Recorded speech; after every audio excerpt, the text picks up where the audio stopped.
got one. Catherine has So two. we got one. I wasn't And her, his client, right? And for you. You didn't get that on the record. So everybody got one, right? Everybody good? Yeah, you can take one back.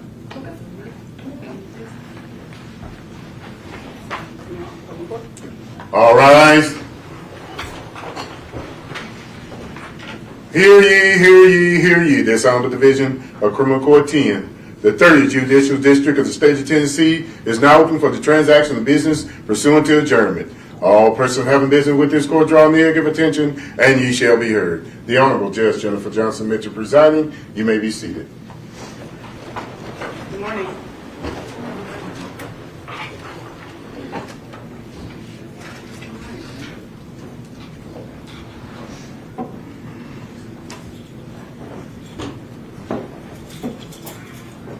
Any business we need to take care of before we bring the jury in? No, Your Honor. Evans, you'll be up first. Yes, Your Honor. You can bring in the jury.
Ladies and gentlemen, before the jury comes in, I will start to read this jury charge very soon.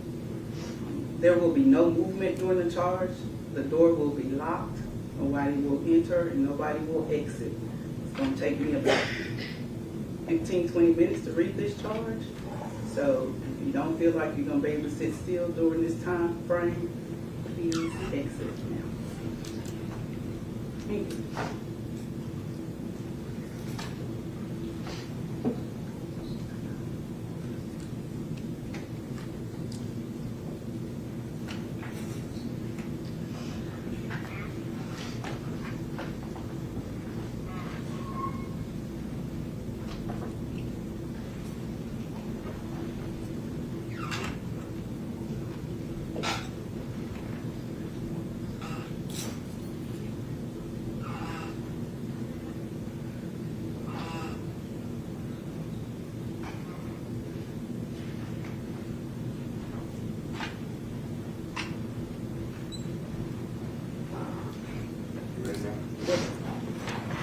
Jury time, enter into the courtroom, Your Honor.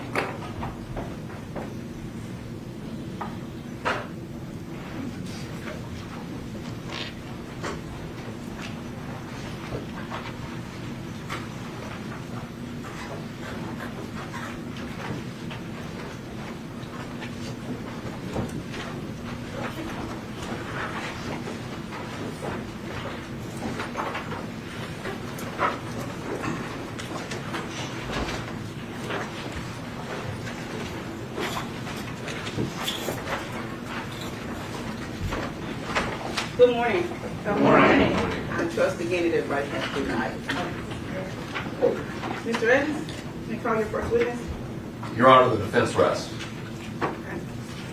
Ladies and gentlemen, you have heard the proof in this matter. What you have had in your seats, is a jury charge. This is my portion of this trial. It's the law. Now, the law states that I have to read it to you. Please don't think I am insulting your intelligence by reading to you. I know you can read for yourself, but the law states that I have to read it and you all have to hear it at the same time. Okay? That is your copy. Feel free to write on it. I have the official copy here that will go back with you to the jury room. You cannot write on this copy, but feel free to make any notes that you'd like to make, and any changes that I have to make that I see that need to be made will be made on the official copy. Okay. State of Tennessee versus Justin Johnson. Members of the jury. The evidence in this case has been completed, and it is now my duty to instruct you as to the law. After I instruct you as to the law, the state and the defense may present their closing arguments.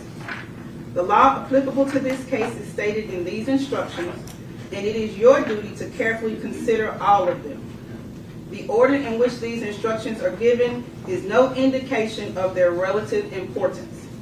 You should not single out any one or more of them to the exclusion of another or others, but should consider each one in light of and in harmony with the others. Duties of the court and the jury. The law makes it the duty of the court to charge the jury the law relative to the case on trial, and the duty of the jury to carefully consider all of the evidence delivered to them in the trial and under the law given them by the court, render their verdicts with absolute impartiality. No sympathy or prejudice by the jury. You can have no prejudice or sympathy or allow anything but the law and the evidence to have any influence upon your verdicts. You must render your verdicts with absolute fairness and impartiality as you think justice and truth dictate. The indictment in this case is the formal written accusation charging the defendant with the crimes. It is not evidence against the defendant and does not create any inference of guilt. Statements and rulings of the court. At times during the trial, I have ruled upon the admissibility of evidence. You must not concern yourself with these rulings. Neither by such rulings, these instructions, nor any other remarks which I have made, do I mean to indicate any opinion as to the facts or as to what your verdicts should be. Statements and arguments of counsel. Statements, arguments, and remarks of attorneys are intended to help you in understanding the evidence and applying the law, but they are not evidence. If any statements were made by the attorneys in this trial at any time that you believe are not supported by the evidence, you should disregard them. Along these lines, the opening and closing arguments of the attorneys are likewise not evidence. You must base your decision in this case on the evidence that was actually presented in this court, not on the statements of attorneys. Furthermore, the questions the lawyers ask the witnesses are not evidence.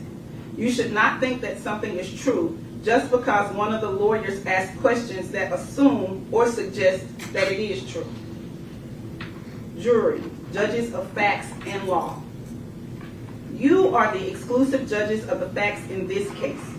Also, you are the exclusive judges of the law under the direction of this court. You should apply the law to the facts in deciding this case. You should consider all of the evidence in light of your own observations and experiences in life. Presumption of innocence. The law presumes that the defendant is innocent of the charges against him. This presumption remains with the defendant throughout every stage of the trial and is not overcome unless all the evidence in the case you are convinced beyond a reasonable doubt that the defendant is guilty. Burden of proof.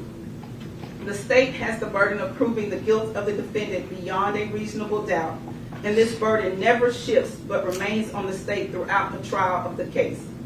The defendant is not required to prove his innocence.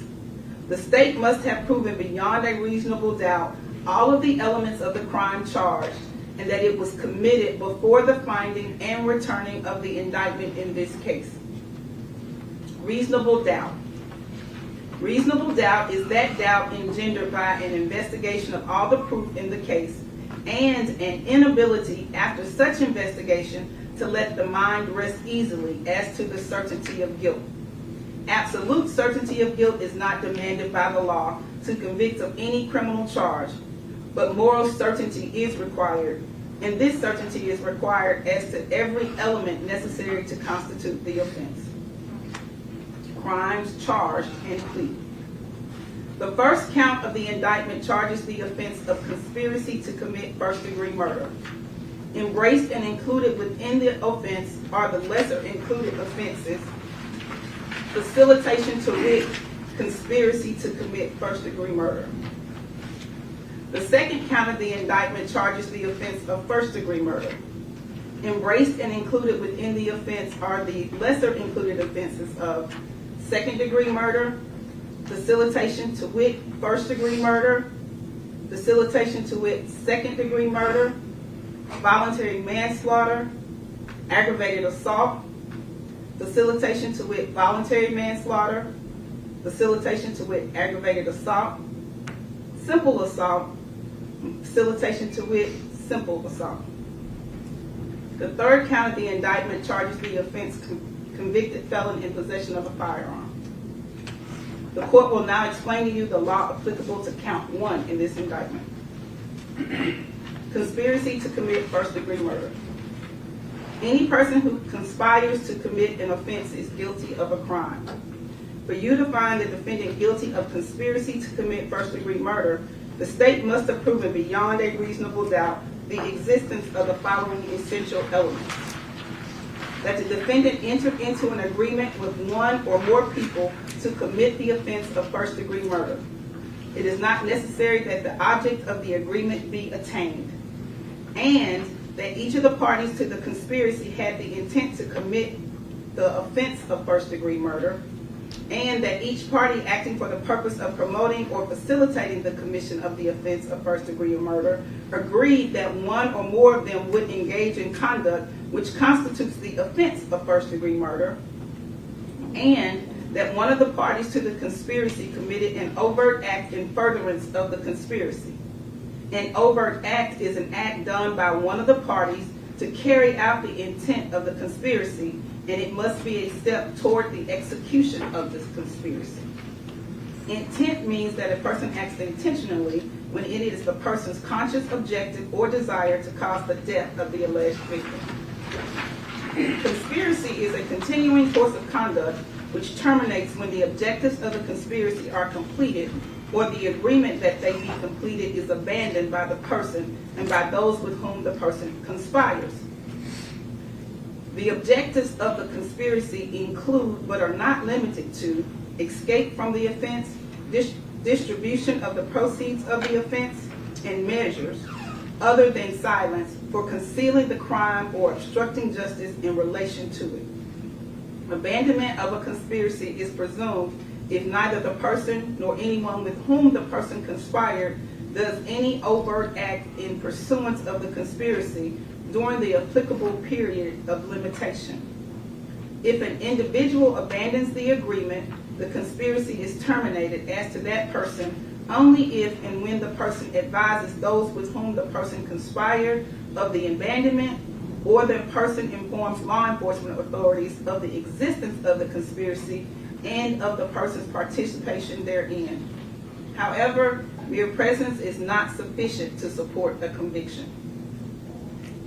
Facilitation to wit, conspiracy to commit first-degree murder. Any person who commits the offense of facilitation to wit, conspiracy to commit first-degree murder is guilty of a crime. For you to find the defendant guilty of this offense, the state must have proven beyond a reasonable doubt the existence of the following essential elements: that the defendant knew that another person intended to commit the specific offense of conspiracy to commit first-degree murder, but did not have the intent to promote or assist the commission of the offense, or to benefit in the proceeds or results of the offense, and that the defendant furnished substantial assistance to that person in the commission of the conspiracy, and that the defendant furnished such assistance knowingly. Conspiracy to commit first-degree murder has been defined on page 4. Knowingly means that a person acts knowingly with respect to the conduct or to circumstances surrounding the conduct when the person is aware of the nature of the conduct or the circumstances, or that the circumstances exist. A person acts knowingly with respect to a result of the person's conduct when the person is aware that the conduct is reasonably certain to cause the result. The requirement of knowingly is also established if it is shown that the defendant acted intentionally. Intent means that a person acts intentionally with respect to the nature of the conduct or to a result of the conduct when it is the person's conscious objective or desire to engage in the conduct or cause the result. The court will now explain to you the law applicable in count 2 in this indictment. First-degree murder. Any person who commits the offense of first-degree murder is guilty of a crime. For you to find a defendant guilty of this offense, the state must have proven beyond a reasonable doubt the existence of the following essential elements: that the defendant unlawfully killed the alleged victim, Adolph Thornton Jr., and the defendant acted intentionally. A person acts intentionally when it is the person's conscious objective or desire to cause the death of the alleged victim, Adolph Thornton Jr., and that the killing was premeditated. A premeditated act is one done after the exercise of reflection and judgment. Premeditation means that the intent to kill must have been formed prior to the act itself. It is not necessary that the purpose to kill pre-exists in the mind of the accused for any definite period of time. The mental state of the accused at the time he allegedly decided to kill must be carefully considered in order to determine whether the accused was sufficiently free from excitement and passion as to be capable of premeditation. If the design to kill was formed with premeditation, it is immaterial that the accused may have been in a state of passion or excitement when the design was carried into effect. Furthermore, premeditation can be found if the decision to kill is first formed during the heat of passion, but the accused commits the act after the passion has subsided. Second-degree murder. Any person who commits second-degree murder is guilty of a crime.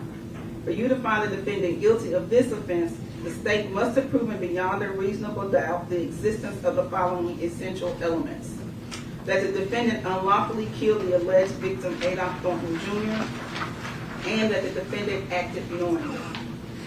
Knowingly means a person acts with an awareness that his conduct is reasonably certain to cause the death of the alleged victim.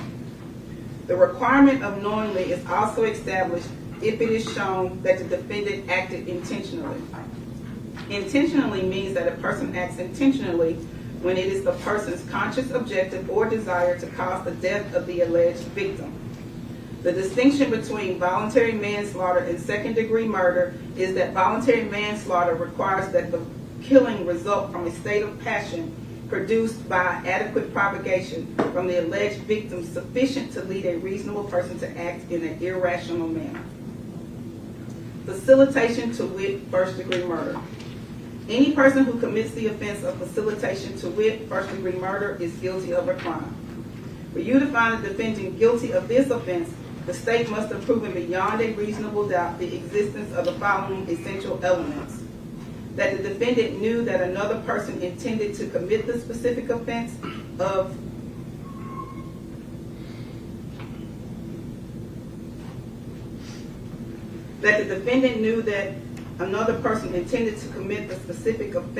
first-degree murder, but did not have the intent to promote or assist the commission of the offense or to benefit in the proceeds or results of the offense.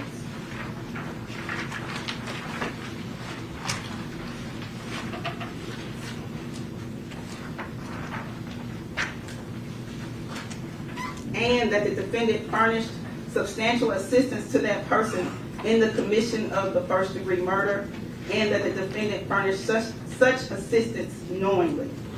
First-degree murder has been defined on page 8. Knowingly means that a person acts knowingly with respect to the conduct or to the circumstances surrounding the conduct when the person is aware of the nature of the conduct or that the circumstances exist. A person acts knowingly with respect to a result of the person's conduct when the person is aware that the conduct is reasonably certain to cause the result. The requirement of knowingly is also established if it is shown that the defendant acted intentionally.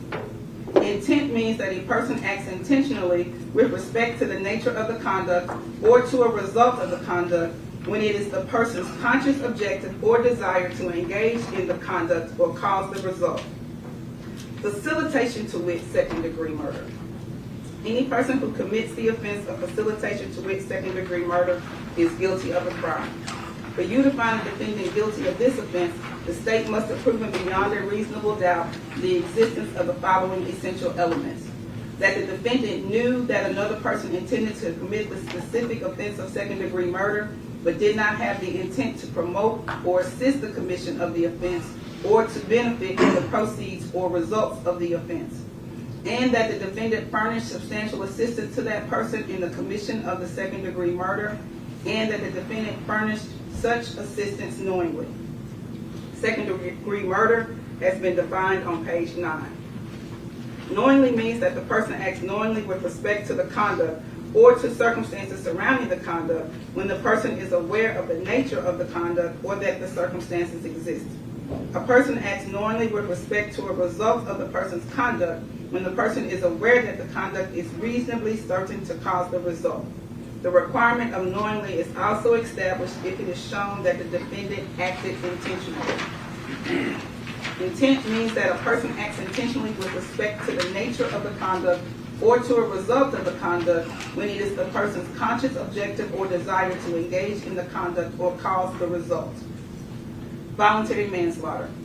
Any person who commits voluntary manslaughter is guilty of a crime.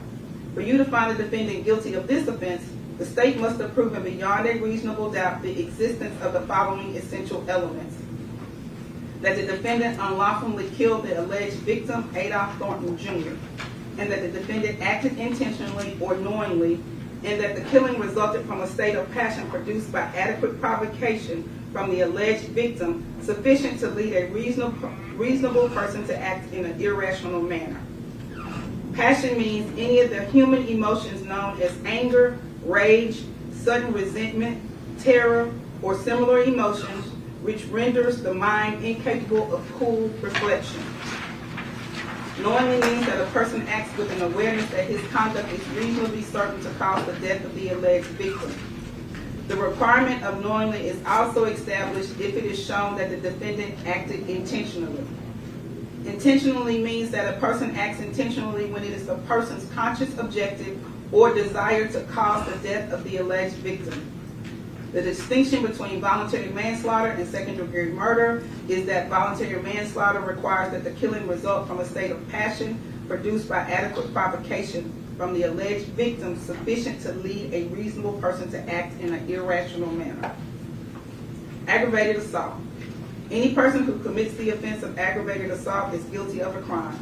For you to find the defendant guilty of this offense, the state must have proven beyond a reasonable doubt the existence of the following essential elements: that the defendant intentionally or knowingly caused bodily injury to another, and that the act resulted in the death of another. Bodily injury includes a cut, abrasion, bruise, burn, or disfigurement, and physical pain or temporary illness or impairment of the function of a bodily member, organ, or mental faculty. Knowingly means that a person acts knowingly with respect to the conduct or to circumstances surrounding the conduct when the person is aware of the nature of the conduct or that circumstances exist.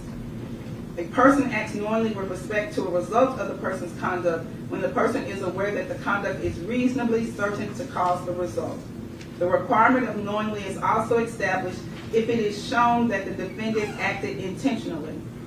Intentionally means that a person acts intentionally with respect to the nature of the conduct or to a result of the conduct when it is the person's conscious objective or desire to engage in the conduct or cause the result.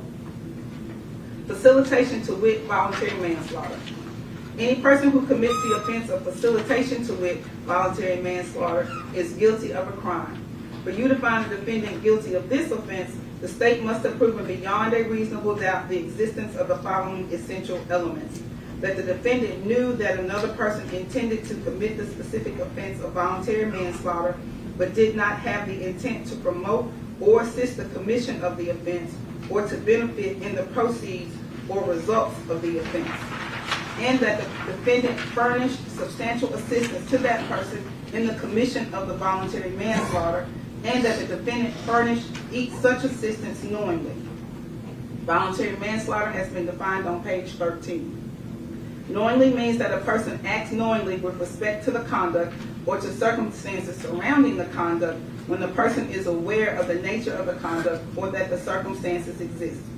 A person acts knowingly with respect to a result of the person's conduct when the person is aware that the conduct is reasonably certain to cause the result. The requirement of knowingly is also established if it is shown that the defendant acted intentionally.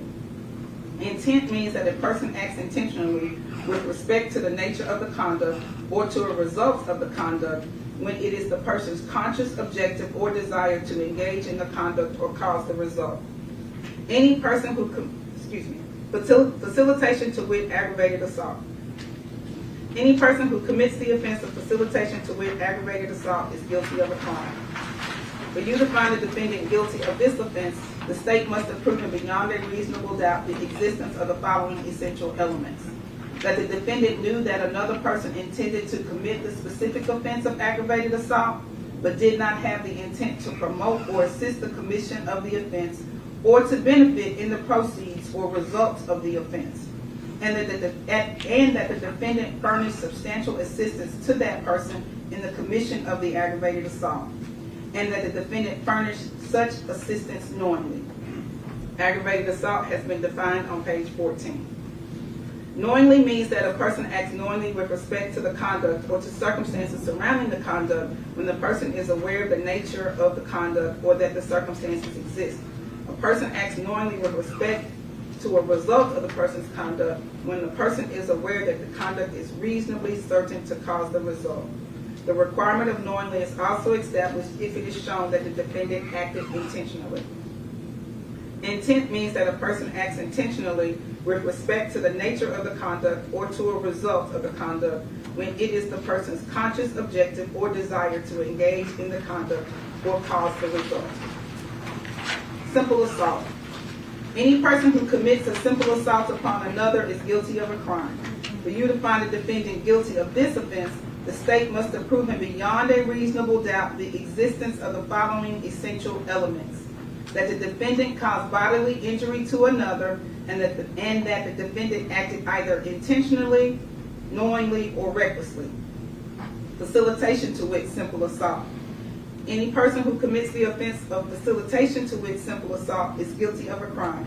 For you to find the defendant guilty of this offense, the state must have proven beyond a reasonable doubt the existence of the following essential elements: that the defendant knew that another person intended to commit the specific offense of simple assault, but did not have the intent to promote or assist the commission of the offense or to benefit in the proceeds or results of the offense, and that the defendant furnished substantial assistance to that person in the commission of the simple assault, and that the defendant furnished such assistance knowingly. Simple assault has been defined on page 18. Knowingly means that a person acts knowingly with respect to the conduct or to the circumstances surrounding the conduct when the person is aware of the nature of the conduct or that the circumstances exist. A person acts knowingly with respect to a result of the person's conduct when the person is aware that the conduct is reasonably certain to cause the result. The requirement of knowingly is also established if it is shown that the defendant acted intentionally.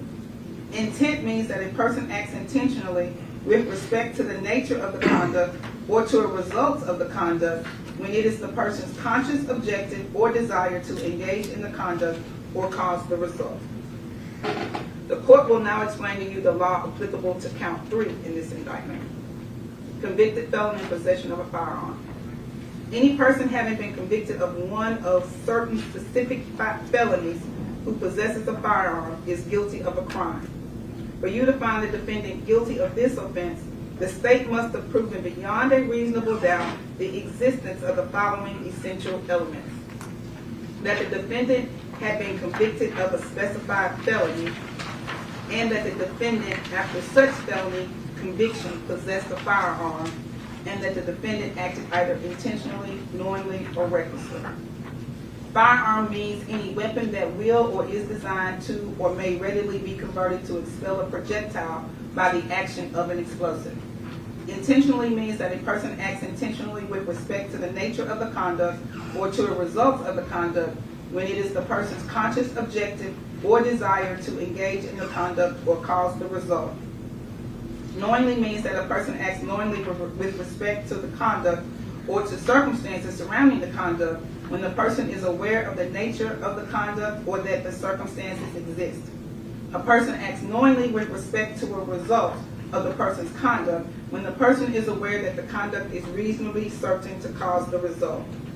Recklessly means that a person acts recklessly with respect to circumstances surrounding the conduct or the result of the conduct when the person is aware of but consciously disregards a substantial and unjustifiable risk that the circumstances exist or the results will occur. The risk must be of such a nature and degree that its disregard constitutes a gross deviation from the standard of care that an ordinary person would exercise under all the circumstances as viewed from the accused person's standpoint. If you find from the proof that the defendant has been convicted of another crime or crimes than that for which he is presently on trial, you may not consider such evidence as proof of his disposition to commit the crime for which he is on trial.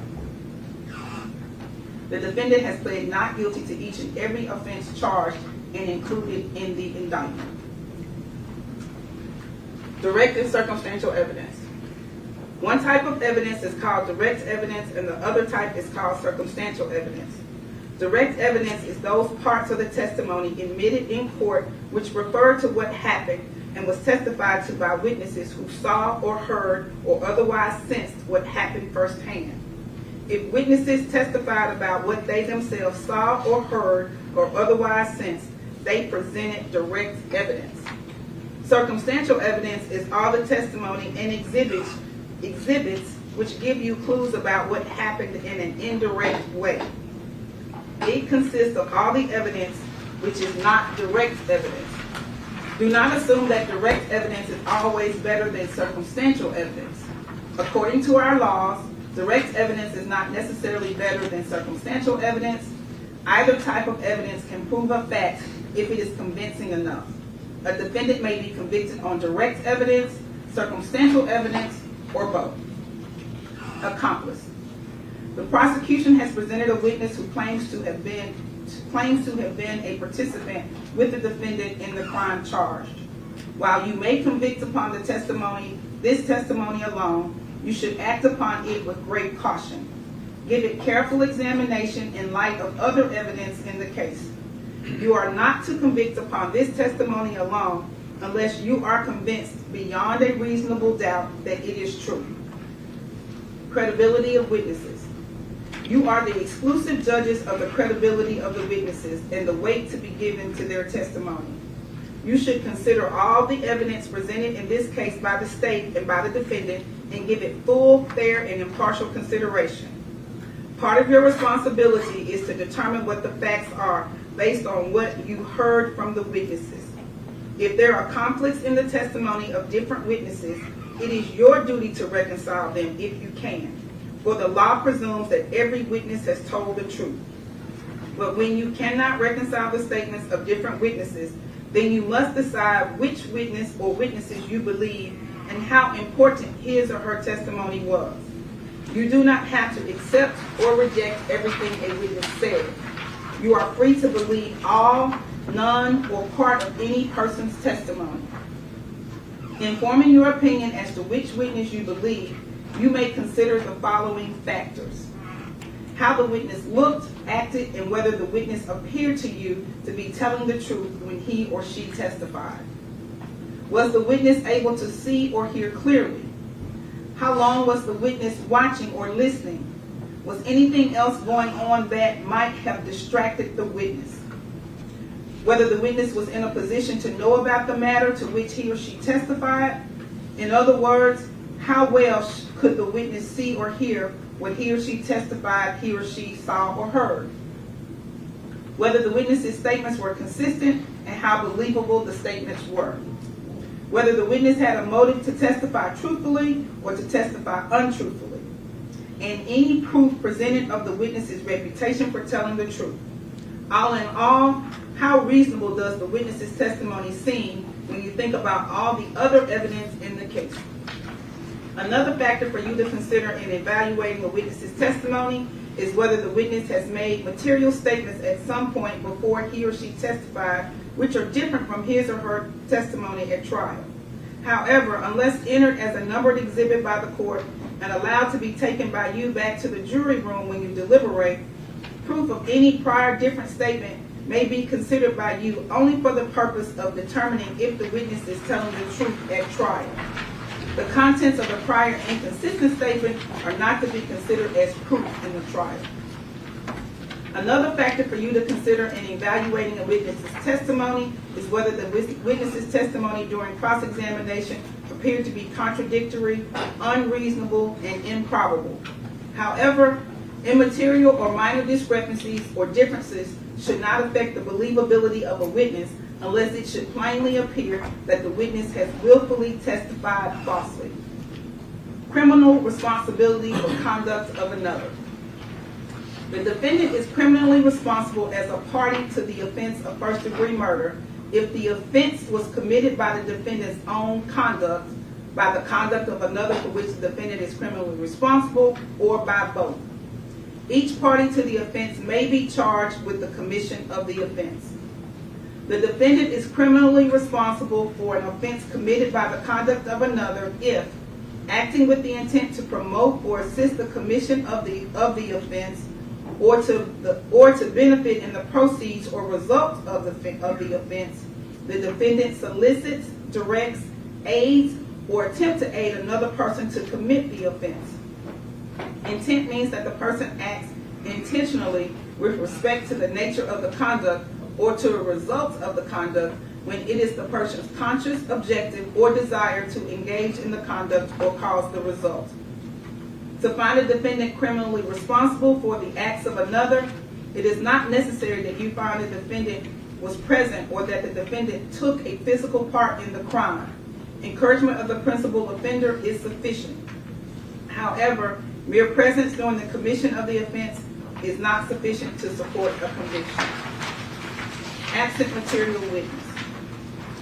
When it is within the power of the state or the defendant to produce a witness who possesses peculiar knowledge concerning facts essential to that party's contention and who is available to one side at the exclusion of the other, and the party to whom the witness is available fails to call such witness, an inference arises that the testimony of such witness would have been unfavorable to the side that should have called or produced such witness. Whether there was such a witness and whether such an inference has arisen is for you to decide, and if so, you are to determine what weight it shall be given.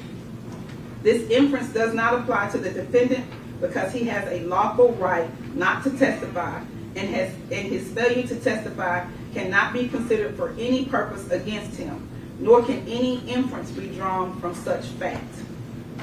Defendant not testifying. The defendant has not taken the stand to testify as a witness, but you shall place no significance on this fact. The defendant is presumed innocent, and the burden is on the state to prove his guilt beyond a reasonable doubt. He is not required to take the stand in his own behalf, and his election not to do so cannot be considered for any purpose against him, nor can any inference be drawn from such fact. Stipulations. A stipulation is an agreement between the parties. The parties have stipulated that certain matters of fact are true. They are bound by this agreement, and in your consideration of the evidence, you are to treat these facts as proved. The parties have entered into two stipulations. The parties have stipulated that Adolph Thornton Jr. was a living person who is now deceased, and an autopsy was performed to substantiate these facts. The parties have also stipulated to the fact that the defendant, Justin Johnson, is a convicted felon, previously convicted on May 2nd of 2017 in Division 8 of the Criminal Court of Shelby County. Flight. The flight of a person accused of a crime is a circumstance which, when considered with all the facts of the case, may justify an inference of guilt. Flight is the voluntary withdrawal of oneself for the purpose of evading arrest or prosecution for the crime charged. Whether the evidence presented proves beyond a reasonable doubt that the defendant fled is a question for your determination. The law makes no precise distinction as to the manner or method of flight. It may be open, or it may be hurried or concealed departure, or it may be a concealment within the jurisdiction. However, it takes both a leaving the scene of the difficulty and a subsequent hiding out, evasion, or concealment in the community or leaving of the community or parts unknown to constitute flight.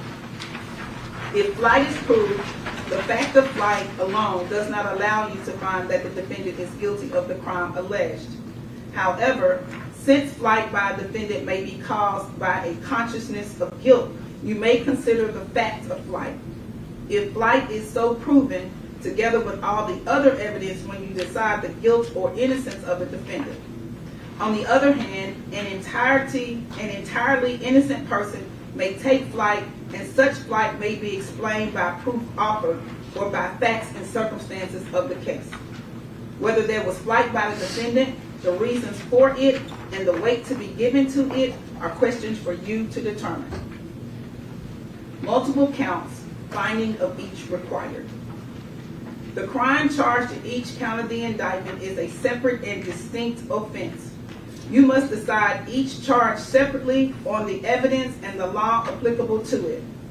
The defendant may be found guilty or not guilty of any or all of the offenses charged. Your finding as to each crime charged must be stated in your verdict. Jury deliberation and unanimous verdict. The verdicts must represent the considered judgment of each juror. In order to return a verdict, it is necessary that each juror agree thereto. Your verdicts must be unanimous. It is your duty as jurors to consult with one another and to deliberate with a view to reaching an agreement if you can do so without violence to individual judgment. Each of you must decide the case for yourself, but do so only after an impartial consideration of the evidence with your fellow jurors. In the course of your deliberations, do not hesitate to re-examine your own views and change your opinion if convinced it is erroneous.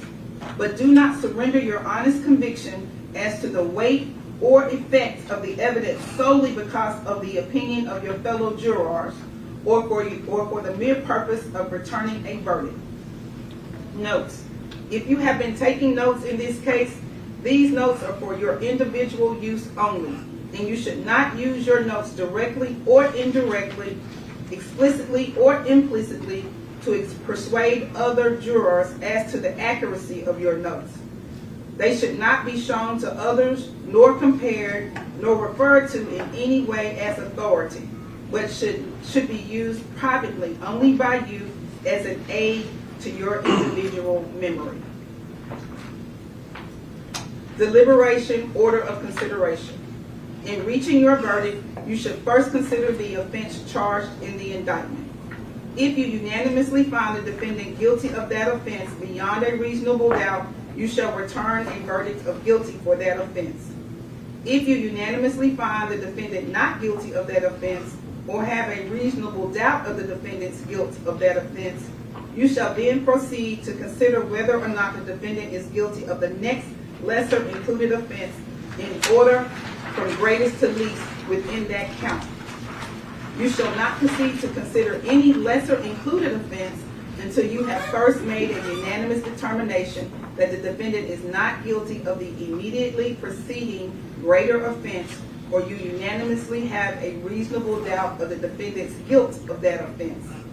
If you have a reasonable doubt of the guilt of the defendant as to all offenses charged and included in that count, you shall return a verdict of not guilty and proceed to the next count. That is the law, ladies and gentlemen. We will now proceed with closing arguments.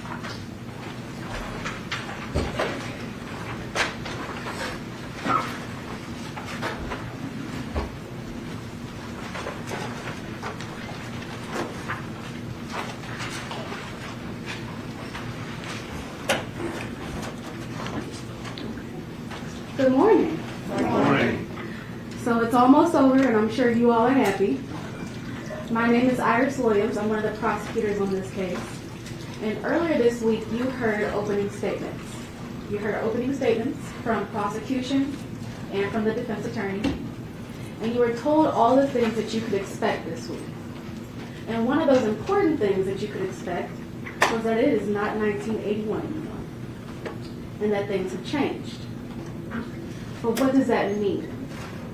It means that it's hard to keep a secret. It's hard to hide who you're talking to. It's harder to hide your actions. And it's even harder to hide who you know. But ladies and gentlemen, despite all of those things that have changed, one thing has not changed, and that is the state's burden. The state's burden of proof is beyond a reasonable doubt. So what does that mean? Where are we? So the defendant, Justin Johnson, is charged with 3 counts. Conspiracy to commit first-degree murder, and convicted felon in possession of a firearm. So I know that you've already gone through a little bit of this law during voir dire, and especially through the jury instructions. But a brief overview of conspiracy to commit first-degree murder is that 1, this defendant entered into an agreement with 1 or more people to commit first-degree murder. 2, each of the parties to the conspiracy had the intent to commit the first-degree murder. 3, each party acted for the purpose of promoting or facilitating the first-degree murder. And 4, 1 or more of the parties committed an overt act to help the crime happen. So what did we hear this week? This week we heard testimony from co-defendant Cornelius Smith. He testified for us and he told us that he met Justin Johnson through Hernandez Govan, and that he knew Justin was a rapper, and he was also known by the name of Straight Drop. So Smith had known the defendant for a couple of months, and they hung out a couple of times before the murder.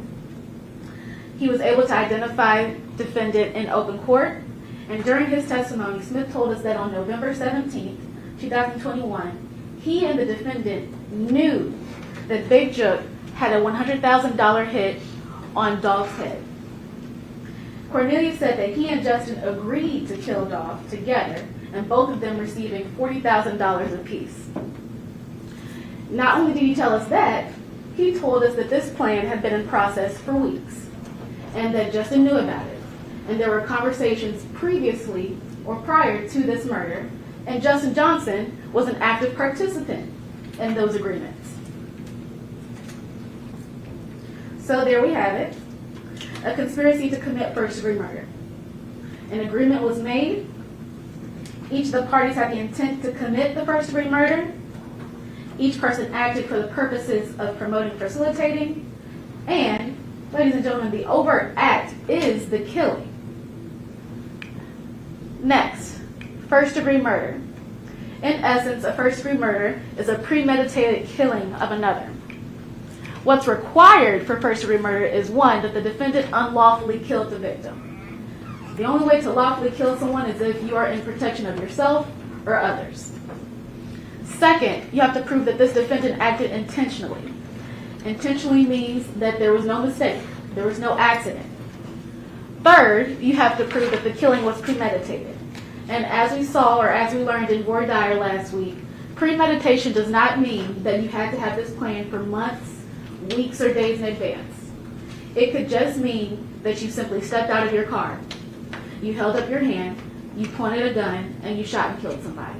As long as you had a moment to think about what you were doing, that's premeditation. Next, so we heard from a couple of people this week. First, we heard from the victim's sister, Erica Thornton. She testified that the victim was a living person. He had a family, he had children. She's known him her entire life. She attended and planned his funeral service. And coupled with that, defense counsel and the prosecution agreed to a stipulation, which just means that they agreed to establish that this victim was a living person who is now deceased. Later on, we heard from Dr. Scantleberry. She was the medical examiner and performed the autopsy. She found that there was a total of 22 gunshot entry wounds, including gunshots to the back torso, front torso, head, neck, upper extremities, and vital organs. She also testified that on the property that was collected from the victim, there was no weapon. And we also heard from Raul Hawkins. He testified that he was head of Dolph Security for years. He was able to identify Dolph's car in the beginning of the Makitas video, and he was also able to explain the difference between CMG and PRE, their history of conflict, rivalry, diss tracks, and even prior acts of violence that were towards Dolph. So with all of this testimony, we've established that there was a killing and that the victim was Adolph Thornton Jr. But was that killing unlawful? Was that killing premeditated? And was that killing intentional? Back to Cornelius Smith. In addition to testifying about the agreement that he and the defendant entered into, he also testified about the killing. He said that on the day of the murder, the defendant picked him up from his father's house. They both knew that the victim was doing a turkey drive with several of his PRE artists. They also knew that Big Jook had a hit out on all of the PRE artists. So it was their job that week to find them. And on November 17th, 2021, Cornelius Smith and Justin Johnson were on their way to a turkey drive in Westwood. As they were about to turn the corner, they saw a familiar car cross the intersection, which happened to be Dolph's car. Cornelius tells us that they followed the car, made a loop onto a back street, and then entered the Makitas parking lot. And this happened, I want to say, about 30 seconds after Dolph and his brother arrived at Makitas. Cornelius Smith was able to point out himself in that video and the defendant in that video. And he said that both of them were the shooting suspects in that video. The second suspect that got out of the car was wearing a black hoodie, gray pants, black shoes with white soles, and a Bass Pro hat. The same clothing that defendant Justin Johnson was seen in as he was exiting his apartments at the Crosstown Concourse.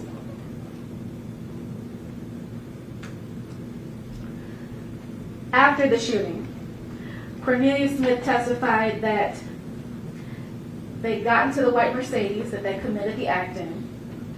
They went to Bradley Street. The defendant parked the white Mercedes on the yard, and they both got into a white Ford Expedition. They both got into that Expedition, and on the way, a couple of calls were made, right? Cornelius tells us that a FaceTime call was made to Big Jook.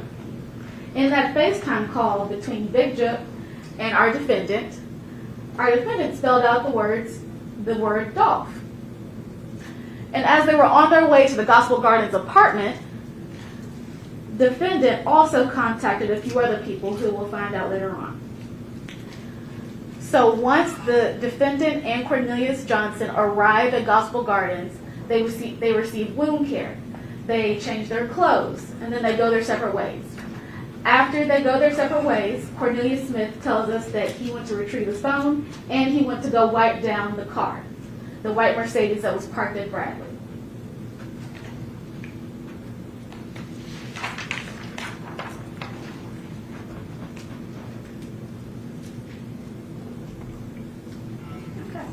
So with Cornelius Smith's testimony, we have established that the killing was unlawful.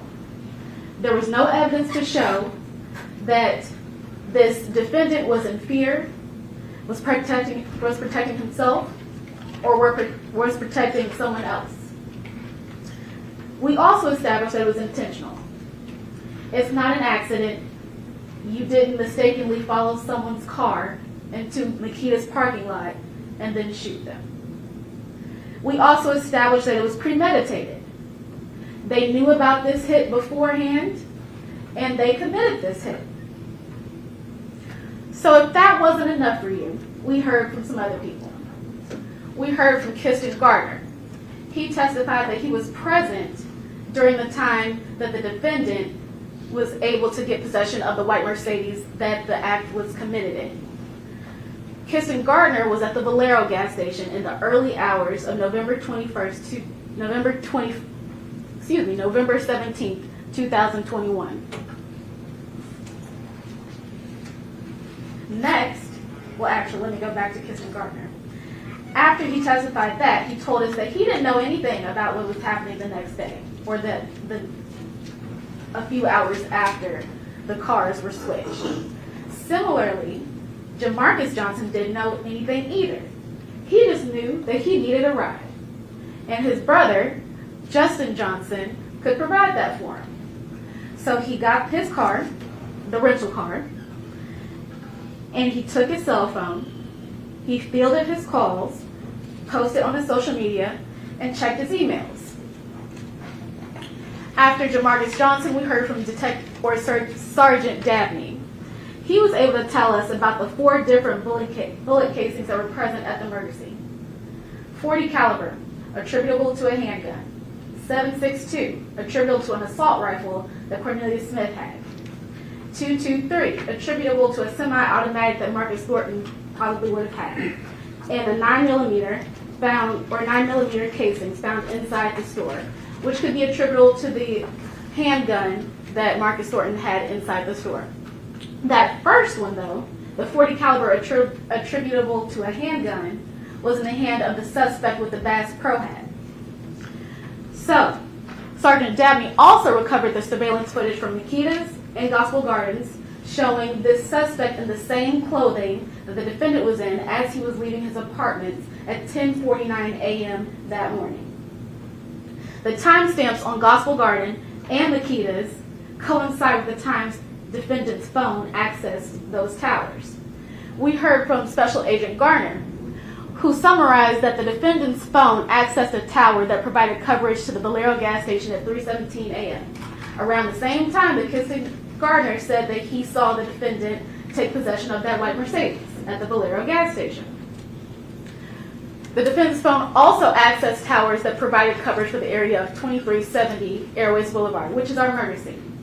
And it accessed those towers during the times of the murder, 12:22 p.m. to 12:23 p.m. on November 17th. Officer Garner also explained that the defendant's phone accessed a tower in the area of the 2-lane road in Shelby Drive from 1 p.m. to 1:59 p.m., which is the direct correlation to the surveillance footage of Gospel Gardens and the footage that Officer or Sergeant Dabney identified the defendant being present for. So next, if all of that wasn't enough, we heard testimony from Sergeant Browning. Sergeant Browning said that this defendant's device placed an outgoing call to Anthony Mims at 12:25:40 p.m. on November 17, 2021. Not only did he place an outgoing call to Big Jook, he also received a text from Kiana Hooper, who is his cousin. She texted him an address of 4752 Haven Court. After he received that address, he then sent that address to an associate named Jermaine Sears. Jermaine Sears, or defendant's device, sends the outgoing text to Jermaine Sears that he needs him. And you'll see in the surveillance footage of Haven Court on that day, at that time, a car that is associated with Jermaine Sears arrived shortly after the defendant arrives in a white Ford Expedition.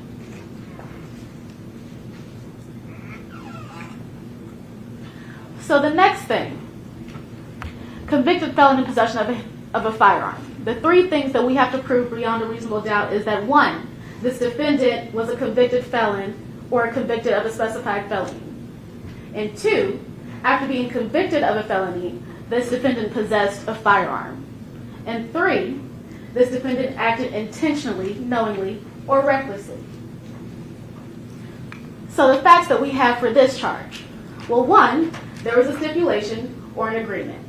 The parties have stipulated that defendant Justin Johnson was convicted of the felony on May 2nd, 2017 in Criminal Court 8 in Shelby County, Tennessee. Next, we heard testimony from Cornelia Smith, who verified that the person in that Bass Pro hat was Justin Johnson, and that person held a gun. So based on all of that, we can see that we have met our burden of proof for convicted felon in possession of a firearm. Next, let's just talk about reasonable doubt for one last second. Reasonable doubt is not 100% certainty. It is not beyond a shadow of a doubt. It is not beyond all doubt. What's required is moral certainty. Certainty that allows you to sleep well at night. Will you be able to rest easy knowing the decision that you've made? My instinct says yes. And once you've had time to deliberate, I think yours will too. So that brings us to the end. The state has met its burden of proof beyond a reasonable doubt. You have all the evidence, all of the testimony, all of the stipulations, all the videos, all the photographs. And now it's time for you to consider that evidence and apply your common sense. And after you do that, I expect that you will find this defendant guilty on all charges. Thank you. Thank you, Ms. Williams. Mr. Evans. Thank you, Judge.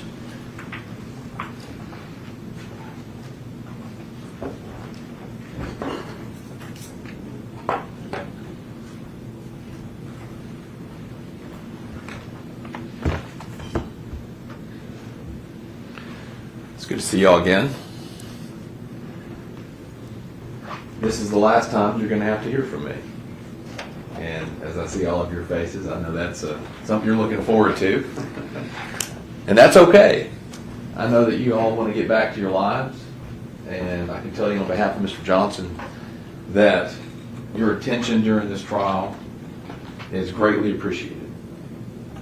What you've had to set aside in order to provide this service, I have no doubt that the court and Mr. Hagerman, Ms. Iris, all of us agree that you're indebted to you for that. Because like I said in opening, this is important. And you're about to have to roll up your sleeves and go to work. And it's going to be a difficult job. This young man's fate is in your hands. The concept of justice, right? We talked about that in Fort Dyer. We talked about that again in opening, right? And it's in your hands. Meting out justice. And it's difficult because what you've heard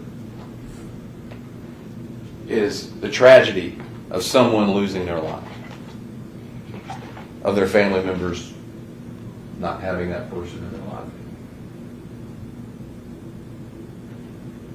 And that is terrible, and the court will tell you, as terrible as that is, you can't consider that when you're determining guilt or innocence in this case. But it's heavy. And on the other hand, you have Mr. Johnson.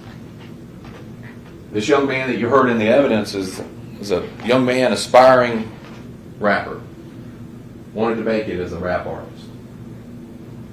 When you're going back through these exhibits, you're going to see a picture of him in front of the house on Bradley. Engaged in a music video, right, for his rap. Hat kicked to the side, kind of grin on his face, because that's what he wanted to do. And his fate is directly in your hands. And like we talked about, it's never justice to wrongfully convict someone. And so that determination that you're going to make, beyond a reasonable doubt, is the heaviest one, maybe one of the heaviest decisions you'll ever make. And you've had an opportunity to sit through the trial and hear the evidence, observe the witnesses, and you've been told, keep an open mind. And I hope you have, and I'm sure you have. And not to talk about the case. You know, the thing that you've been listening to for days, with people all around you that have going through the same thing, and then you have to be around them even when you're not here, and you can't talk about the elephant in the room. But today that changes. And not only are you allowed to talk about it, the judge has instructed you that you have to talk about it. And to engage in deliberations meaningfully. To listen to one another, to review the evidence that you've heard, to talk about it, and render a decision. But to the degree you're working together, what you never have to do is abandon your conscience. Now, I don't mean conscience like Cornelius Smith, that conscience, right? Because I don't think he really meant that when you heard from him.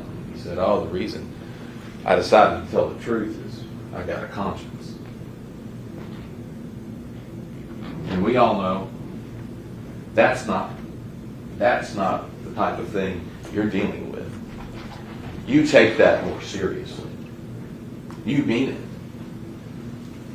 He didn't.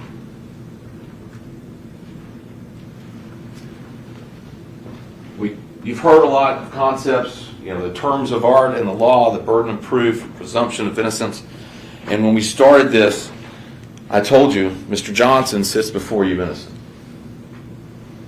And I'm again telling you today, after the state has closed its proof, he remains that way.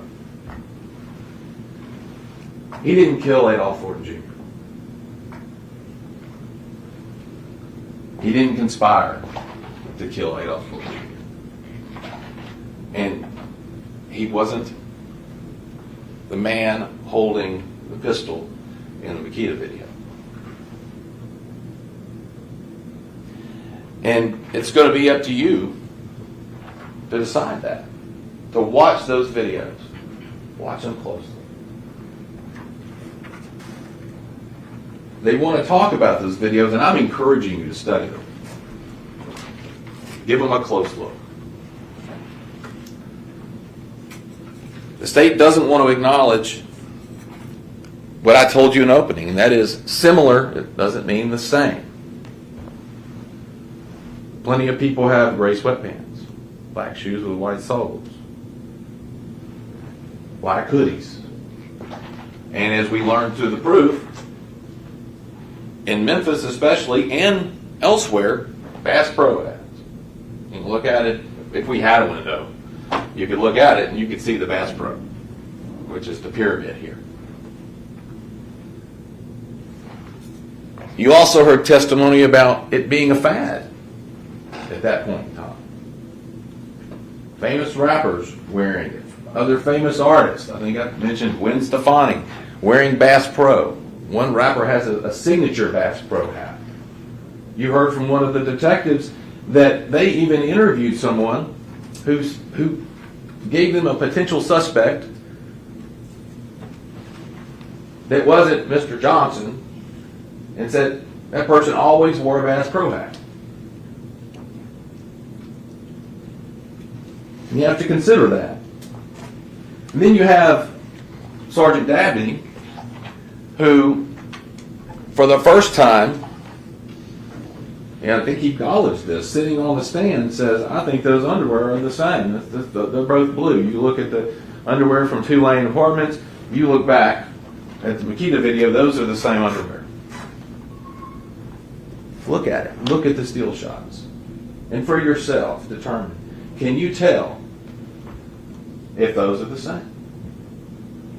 And as jurors, you get to make that call.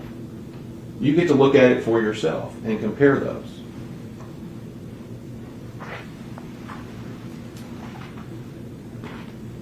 we've heard a lot about it's not 1981 anymore. And I agree. Right? You know, we've got cameras, but like I told you in opening, what also has advanced tremendously since 1981 is the world of forensics. Right? Fingerprints, DNA, touch DNA. And you have to ask yourself, why is Justin Johnson's DNA nowhere in that car? There's DNA in that car. You heard a lot about they wiped it. Cornelius Smith said he wiped it. And we'll get to whether you believe that or not in a minute. Okay? But he says he wiped it. But he didn't. There's fingerprints on it. Kristen Garner's, Trayon Ingram's, and Cornelius Smith. There was DNA found. One of it coming back to Trayon Ingram, right? Not Justin Johnson. Now, there's a lot of talk about gloves, right? They made a big point to say, you see gloves in the video. Now, they want you to believe that Mr. Johnson's running around in this Mercedes, and the reason that his prints aren't on it are because he's wearing gloves. And mind you, Cornelius Smith, when he said he wiped the car, never said he wiped the driver's side of the car. Okay? If you believe that.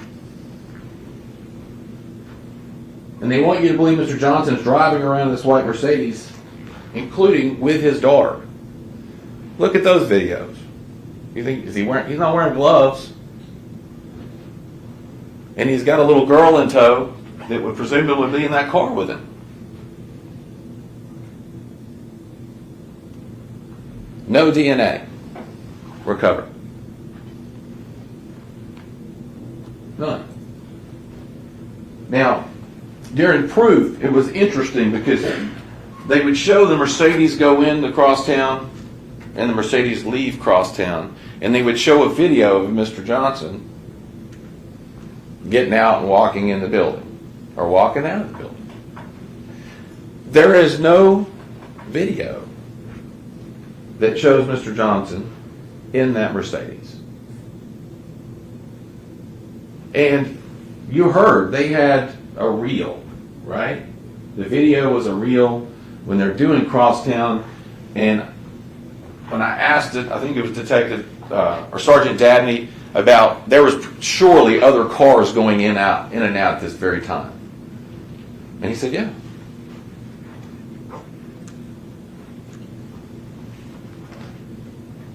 But you have to ask yourself, was Justin Johnson ever in that Mercedes?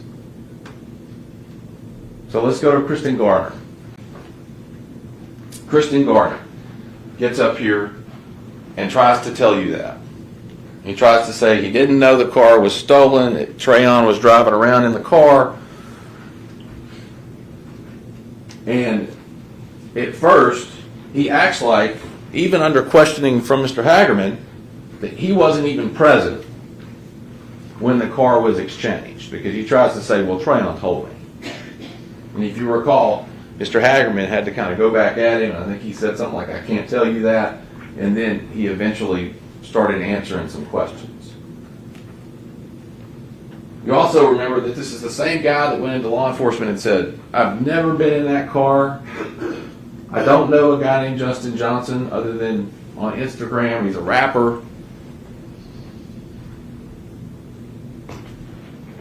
And then suddenly, he starts evolving through the story. Still lying, mind you, to law enforcement. He even looks at a video of himself, right, pumping gas, and goes, that's not me in the video. And he's like, okay, it's me. But they're trying to tell you Justin Johnson's at the Valero gas station, right, when he's pumping gas. Where is he? Now, they want you to believe that this shadowy figure up in the right, top corner was Justin Johnson. and that he was the other passenger in the Infinity, but you can't really make out who he is. You have to rely on Kristen Garner. That's what you have to rely on. And we talked a little bit about, proof beyond a reasonable doubt. And I said one of the ways that you could use to kind of understand it is proof so convincing that you would not hesitate to rely upon it in making the most important decisions of your life. And it's really simple, right? You look there and you go, would I trust Kristen Gardner with anything? If he told me something, would I believe it? The answer is no. Because the more he talked, right, the more you realize he and Trayon are in the Mercedes. They're driving around with a Draco rifle, assault rifle. The same one described as being held by Cornelius Smith in the shooting of Adolph Thornton Jr.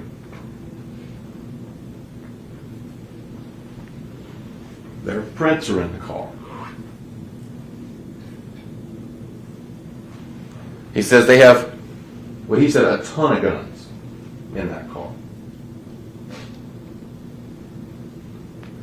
And then he starts talking about how he's related to Dolph, and they were trying to dump the car before, right? And he's reaching out to Dolph's people to try to get rid of a car, which is the reason why after this happened, immediately, day after, he's calling Trayon going, my name's in this. My name's in this. Why would his name be? And B, why couldn't he just say, I don't have anything to do with this?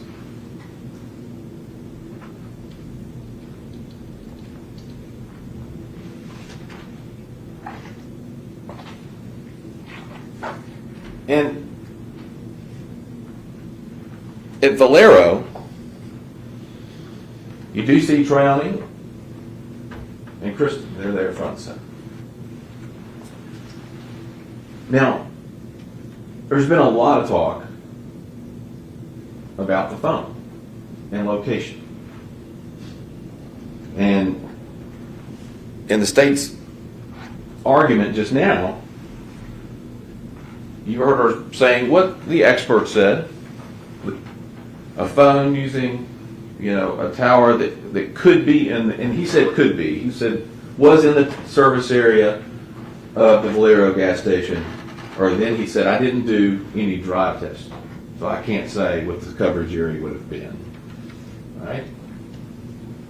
And when you're looking at his slides, you've got that really thick PowerPoint exhibit. You'll be able to look at it. And you notice, right, that you're going to notice that the pictures are all really small. They're really zoomed in on the map. And he's talking about, like, this, do you think this is thorough? This is thorough. I mean, he's going through all these calls. Look at what he's doing. I mean, but then you have to ask yourself, well, what happens if you expand the map? And then you realize, and this is the exhibit I entered, you realize he's not even counting all the data and calls, because when you show what he left out at 12:23, right, at the time immediately after Adolph Thornton Jr. was shot, there are several towers that Mr. Johnson's phone gets off of that are, one's 3 miles away in one direction, the other one is 3.2 miles away down by the Memphis airport. And then he has to go, I left those out. Not a really good explanation for why, right? Important. When there are a group of fine people that are looking to find the truth and have to make this decision and need to evaluate the accuracy of what he's telling you.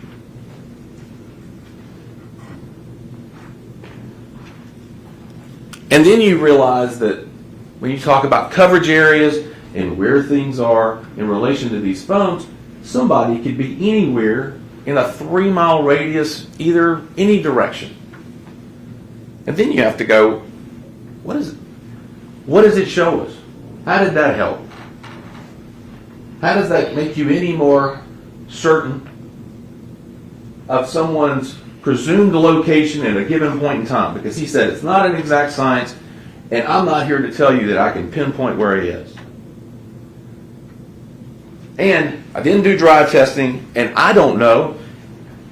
The next available tower is what a cell phone normally would look for, but also I can't even tell you if the towers were down at the time. That could make a difference. That could put you further out. I couldn't tell you if they were down for maintenance, if they were overburdened, and he said, look, if the tower's real busy, it'll direct you to the next tower. But what it doesn't establish is that Justin Johnson was involved in the conspiracy to kill Adolph Thornton. It doesn't establish that he killed Adolph Thornton or possessed a firearm.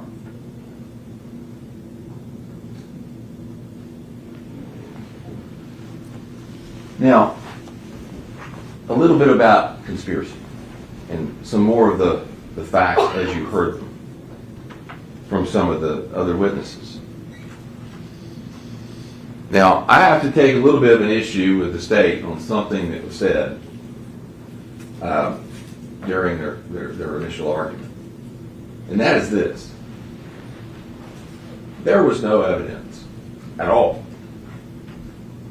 that Justin Johnson was present for any meetings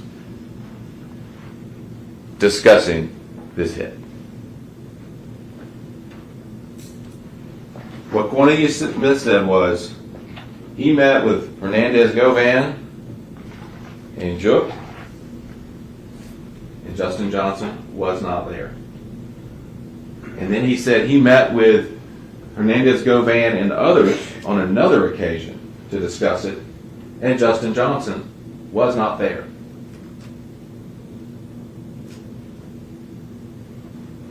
So to suggest that he was present and agreed, where's the agreement?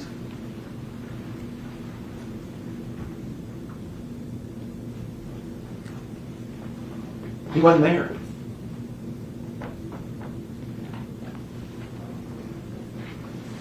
Now,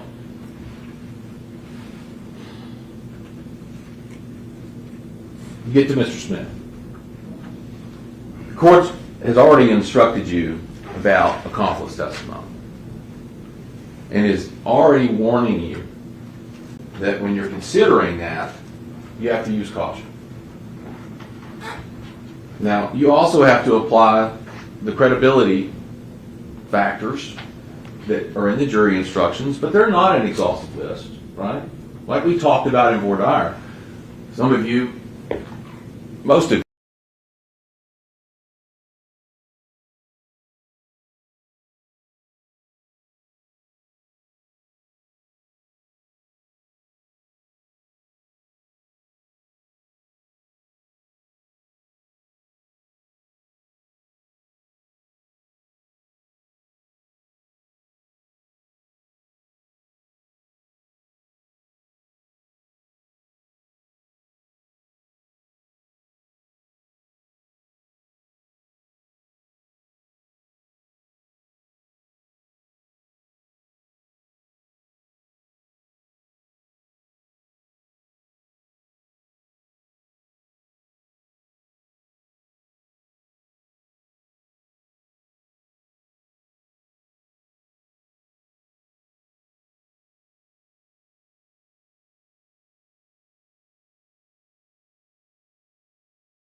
at the time he was giving all this information that made him valuable to come in here and talk, he thought he was getting out.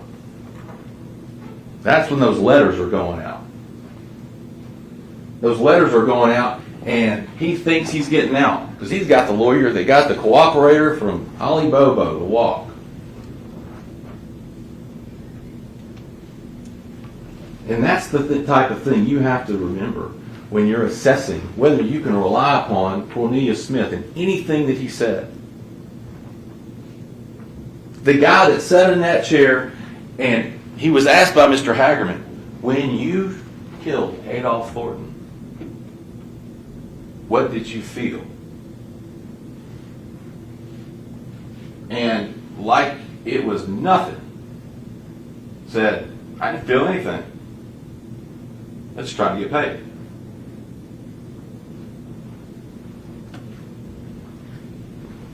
And that's the guy that they want to put in front of you and say, believe it. You know, he went and talked about exchanging money. Right? Getting $800. Right? At one point said, do you find people that he got that Mr. Johnson somehow came back into town and he talked on the phone with him and brought $500, and then some other time some other guy in a Chrysler 300 showed up and provided money to his girlfriend. Well, two things. One, that's not what Mr. Smith originally said to law enforcement. He said that Chrysler 300 came twice, and then Mr. Justin Johnson wasn't anywhere in sight. Well, and what do you know about the Chrysler 300? Jamarcus Johnson. Right? Did Jamarcus Johnson say when he was here in front of you, did you ever hear the state ask him, did you deliver the money? Is part of you being involved in helping Mr. Johnson? Did you deliver money for him? I mean, he asked about the email, or the text rather, about Cornelius emailing Justin's phone and saying, essentially, I need money for the birthday party. That's because Cornelius Smith is lying from start to finish. And then for the first time ever, here in court, he says he wiped the card out.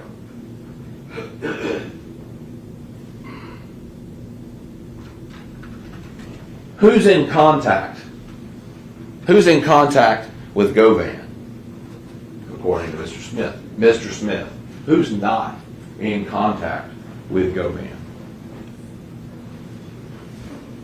Mr. Johnson. Did you hear anything about that?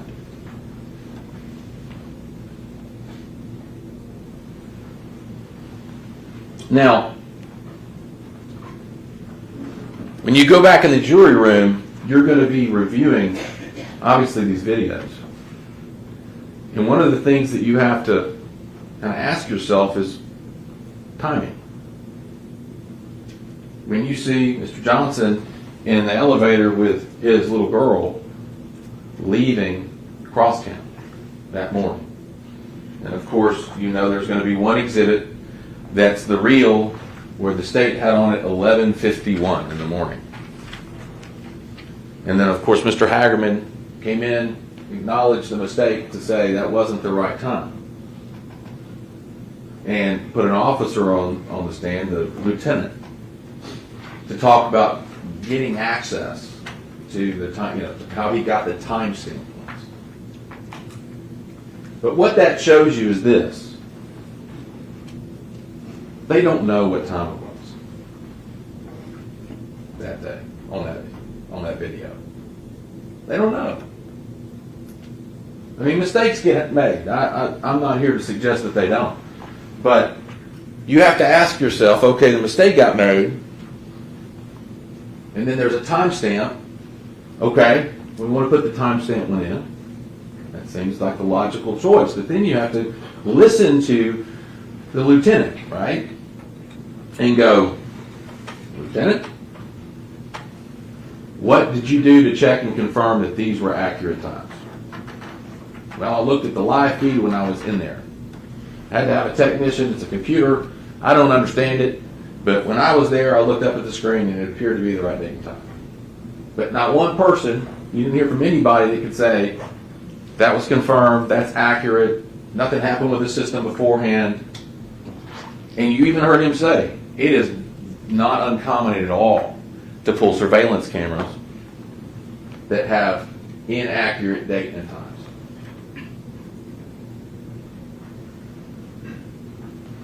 Because you have to ask yourself about timing. You have to ask yourself about timing of leaving Crosstown, Mr. Johnson presumably going all the way to Whitehaven, if he's in that Mercedes and dropping his daughter off, right? And he said 20 minutes, something like that. Then he's supposedly driving all the way back to Wild Rose, 20 minutes, thereabouts, to pick up Cornelia Smith. They got to leave, then turn around and go to Bradley and go back to the white truck, right? And then get out and be in front of the Makita Cookie at 12:21. Now, that part of common sense and your everyday experiences, what does that tell you about going one place to the other? Right? Takes longer, right? If you're stopping places, if you got to park, if you're presumably dropping a child off, there's going to be some kind of a exchange of a child, maybe a discussion with a person, and you build all that in. That's a lot of time. And I would submit to you that one of the reasons that became an issue is about correcting that time is when the state realized that I was asking questions of that witness and asking him how long it would take to get from point A to point B to here to here to here. Because when you do the math and it's 11:51, it doesn't work. It doesn't work. And all this about Bradley, even the exchange of the Mercedes for the Infiniti, the dropping of the Mercedes at Bradley and picking up the SUV, whether somebody cleaned the Mercedes or didn't, who moved their Mercedes to the backyard, all of that, according to Cornelia Smith, should have been captured on Hernandez Govan's home security system. Right? He said Govan had a security system directly facing Bradley because that's why when he decided that he was going to go wipe the car down, either the day it happened or the day after, he couldn't quite remember, he texted Govan and said he was coming through there because he didn't want Govan to mistake him for somebody trying to come up on him.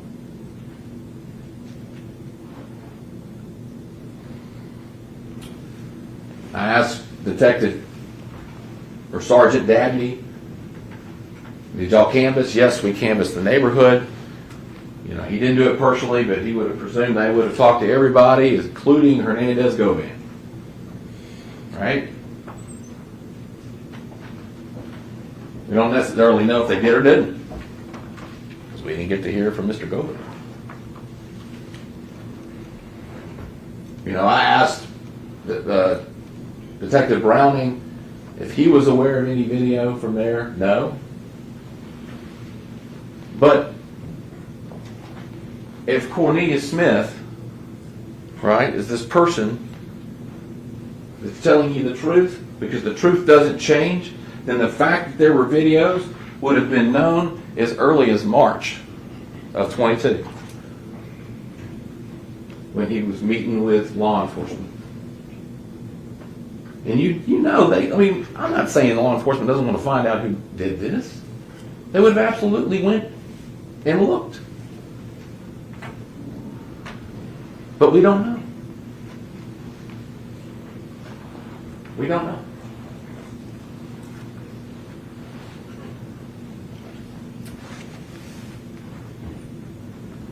And there's a lot that you should know that you don't.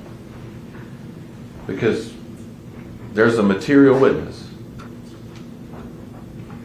that should have been called by the state that wasn't called. Hernandez Gomez. And maybe some of you sat through this and thought, I want to hear what he has to say. And when I told you in the opening statement, I said, it's important, right? For you to weigh out and be able, as part of your duty as jurors, to be able to compare those two testimonies together. I'm sure some of you were thinking, yeah, that would make sense. I know we talked about that in voir dire, about getting two people to talk to kind of differentiate. Some of you that may have been a teacher, talking about that is one of the ways that you try to figure out who's telling the truth, who isn't. But you weren't able to do that. You weren't able to do that. You were deprived of that. And to be clear, as you heard about Hernandez Govan, he was cooperating in this investigation. He met with law enforcement on at least 2 occasions pursuant to a proffer agreement, which meant he was allowed to go in and give information and not have his words used against him later.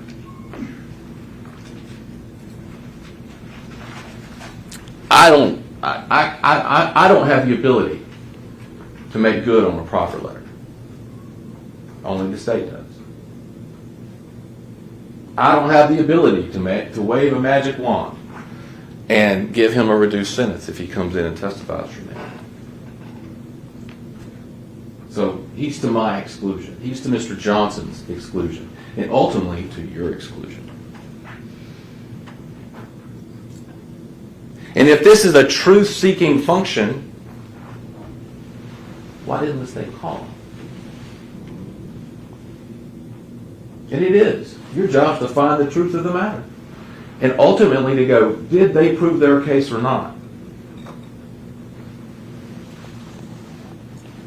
But you were deprived of that. And the judge instructed you about a jury instruction. And that's the law. That's part of all the different things she told you. This is as important as any of them. And the law states that it creates an inference that the testimony of that witness, Govan, would have been unfavorable to the state. Now, it's up to you to decide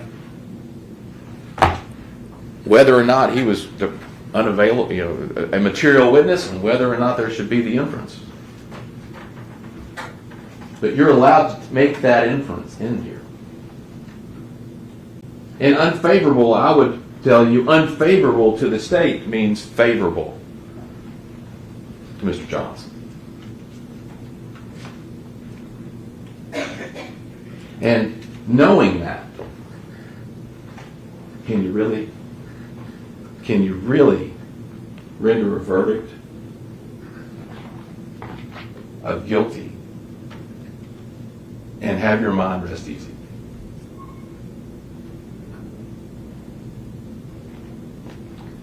And not walk away and go, I just don't know if I did the right thing.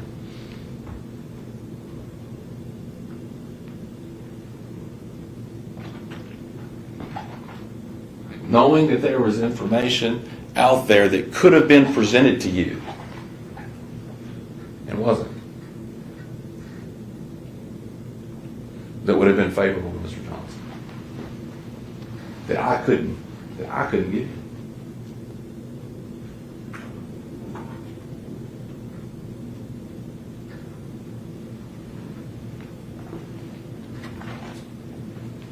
Can you be morally certain in that instance?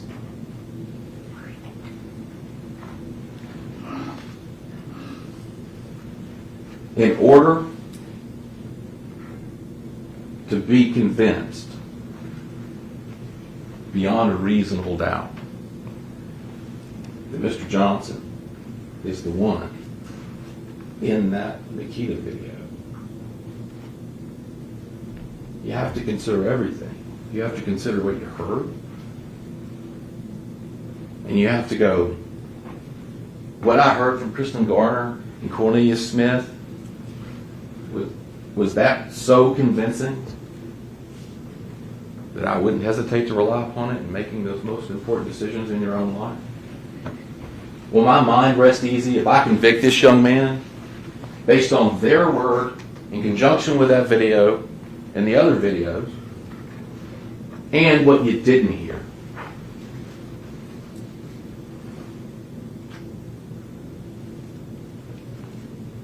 The answer is no.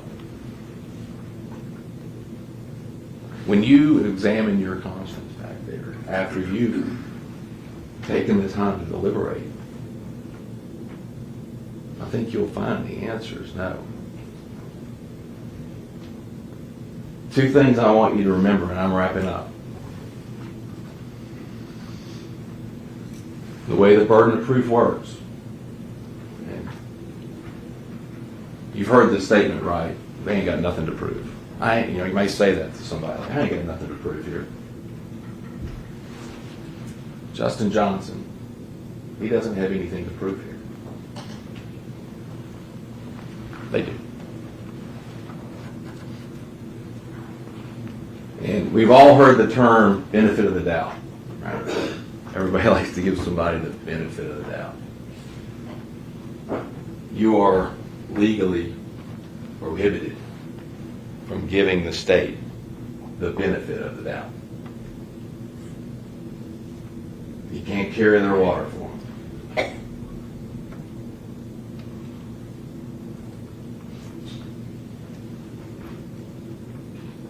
Again, I appreciate it. This is, as I said, the last time I get to speak to you. The state's going to get one more opportunity to talk to you this morning. They get the last word. That's how the system's set up. But it has been my honor to represent Mr. Johnson in this case, and it's been my honor to present this case before you all. And thank you so much. Thank you, Mr. Evans. Marilyn?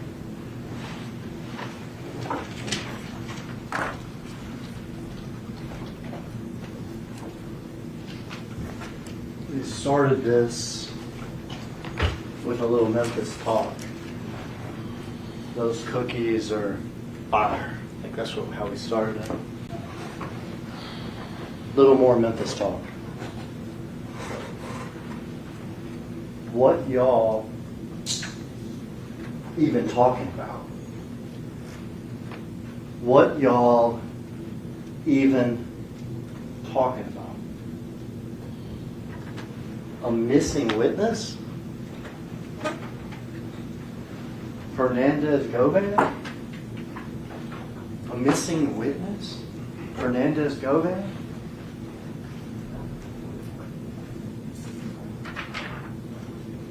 Absent material witness. And the defense wants to say that is Hernandez Govan? What do we know about Hernandez Govan? He's a defendant in the case. He is charged with murder and conspiracy to murder.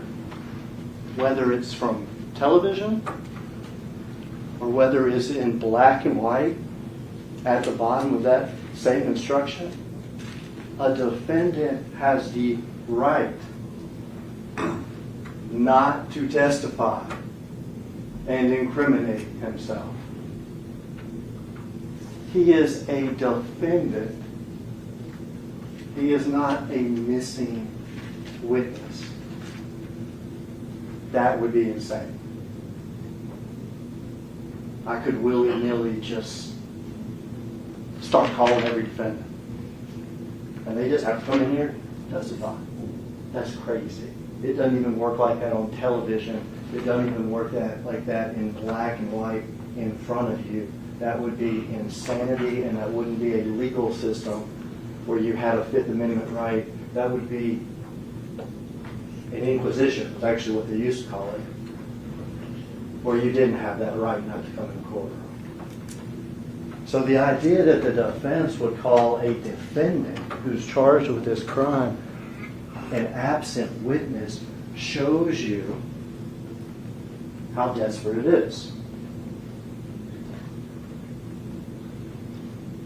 And then we'll talk about things in isolation. Look at Kirsten Gardner. I'm sure he knew that car was stolen. I'm sure he did too.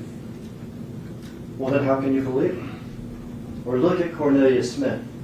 I'm sure it's not his conscience that made him talk. I'm sure it's not either. He talked because he's caught. So don't believe him. Somebody made a mistake on one slide about the time, so it was corrected. So we can't believe the video. You know, there's a word that actually exists because it's a thing. It's corroboration. It's corroboration is what they call it. Like, can you look at something somebody's saying and compare it to something else and then determine whether or not that person's telling the truth about it? Because that's how we should judge stuff. Did Kirsten Gardner know the car was stolen? I bet he did. Does he think Treon Ingram actually paid for it because of something? No, we didn't pay for the car. They're riding around with guns in a stolen car, and they're trading it with their buddy, Mr. Johnson. But how do we know that? Corroboration. Is there evidence that shows us that? Well, there's the Valero video, which shows something strange. Shows something strange. Shows Kirsten come up in the car and somebody else get in and drive off. Strange. Another little piece of corroboration. Where's Justin Johnson's phone at the time? Well, in the area of the Valero station. Can you say it's in the parking lot? No, you can't. But it's in the Valero, in the vicinity of the Valero station.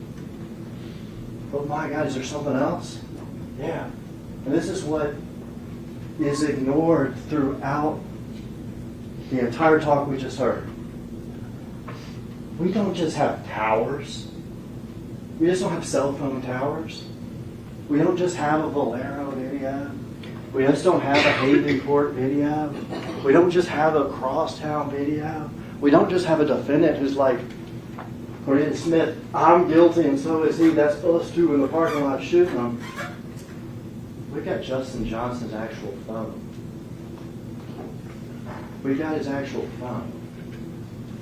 In this case, it's been over so many times. Things that happen that are actually really dramatic just sort of happen. Because as soon as we saw the video of the Makeda shooting, and as soon as you see the video of Crosstown of him leaving in the exact same outfit, in the white Mercedes, case is over. But we keep going. As soon as you hear from a co-defendant who's like, that's me in the parking lot shooting Dolph, I'm going to prison, and Justin Johnson's the guy next to me doing it, case is over.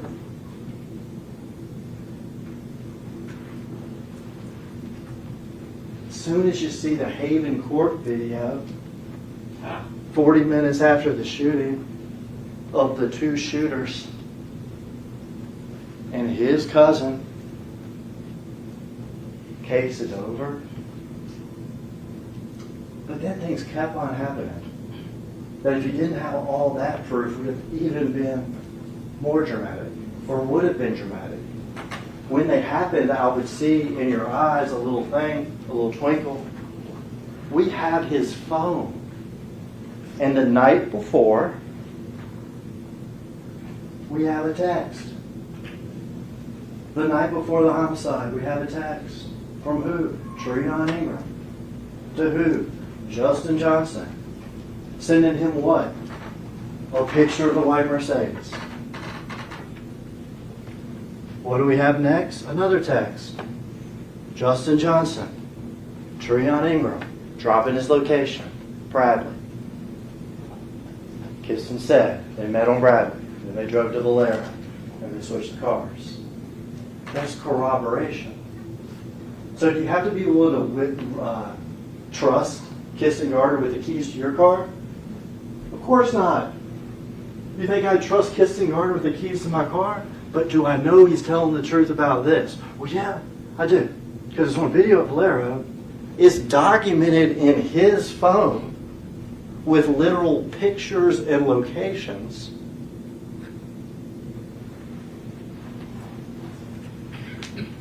This is plain as day. Do I have to believe that Cornelius Smith is talking because of pangs of conscience? No.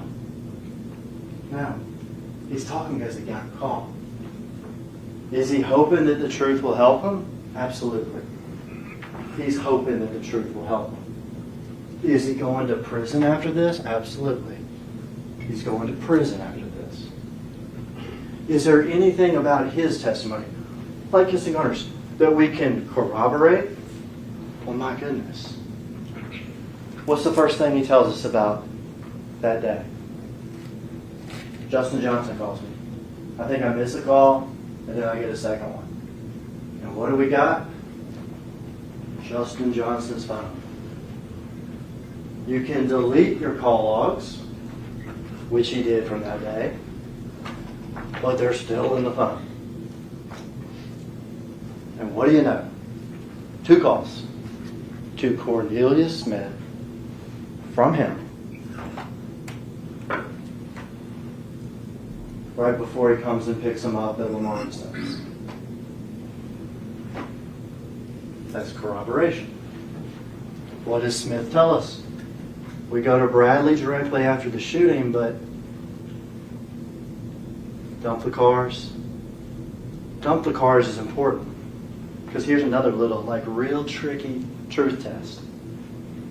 Justin's driving the white Mercedes. You see it in the video, of course. Cornelius testifies to it. He says, we drive to Bradley. He hands me the keys to the Expedition. I jump out of the car. I get in the Expedition driving while Justin parks the car in the driveway or there on the front. Well, we know the white Expedition is also Justin's car. We've seen it across town for testimony. What do we see at Haven Court? Cornelius says, from there we end up going to Justin's cousin's apartment. It used to be called the 2 Lanes, Gospel Gardens, the address on Haven Court. We see the white Expedition arrive. And who's driving? The white Expedition.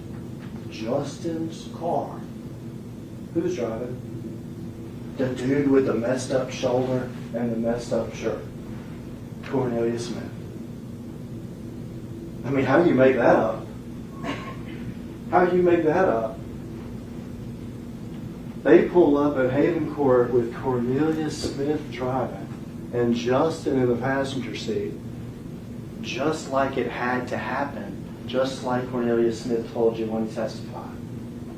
We do the shooting. Justin's driving the white Mercedes. He hands me the keys to the Expedition. We get to Bradley. I jump out. I get in the driver's seat of the Expedition. Justin parks the Mercedes, jumps in, Haven Court.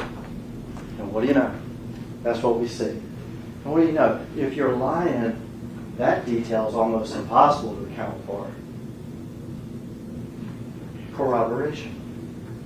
We plainly see in the video, Haven Court. We plainly see them go inside. We plainly see Justin Johnson come out, meet this character in a Dodge Challenger, get some other clothes, get some bags, go in. We plainly see the Chevy Trax come, Angela Arnold, pick up Cornelius. We plainly see Justin get in his car, the Expedition, and the 2 pull out. his testimony is corroborated over and over and over. And that's so incredibly important as we do in trials. That's how we make decisions. Corroboration. That's why we have evidence. That's why we don't just call one witness and say it's over with. We put evidence in front of you. And one of those moments when this trial was just over again for the 5th time was when we were showing the slide from his phone, from Justin's phone. Cornelius says right after the shooting, Justin calls and then FaceTimes with somebody. He says it's Big Joke. The guy that put the money down for this. Number 2 is CMG. The guy that put hits on the other artists too. Cornelius says it's a FaceTime. Spelling out Dolph with your hands.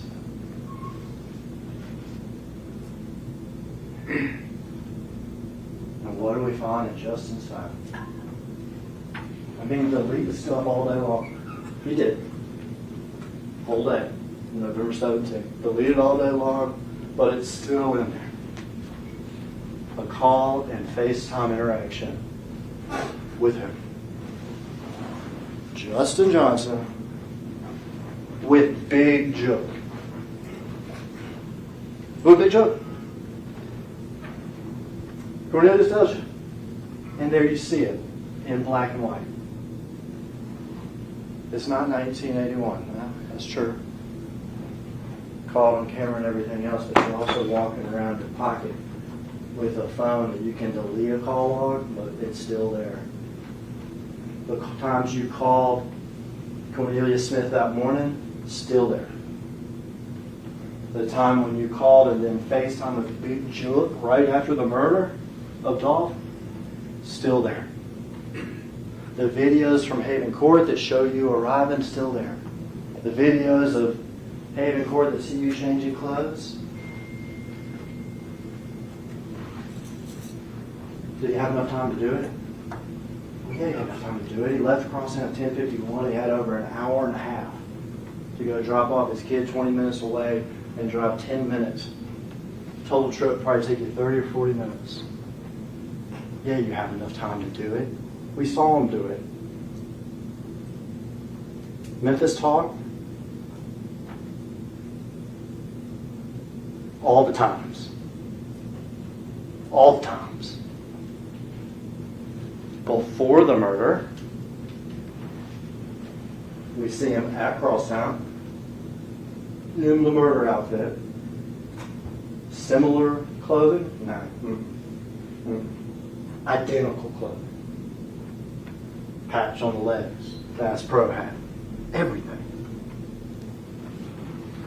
Before the murder. The Mercedes. Similar Mercedes? No. Back end damage, just like we saw in the video. During the murder, again, caught on video. White Mercedes, back end damage. The exact same clothing across town. Looks like him. Right-handed like him. Gloved up, like Cornelius said.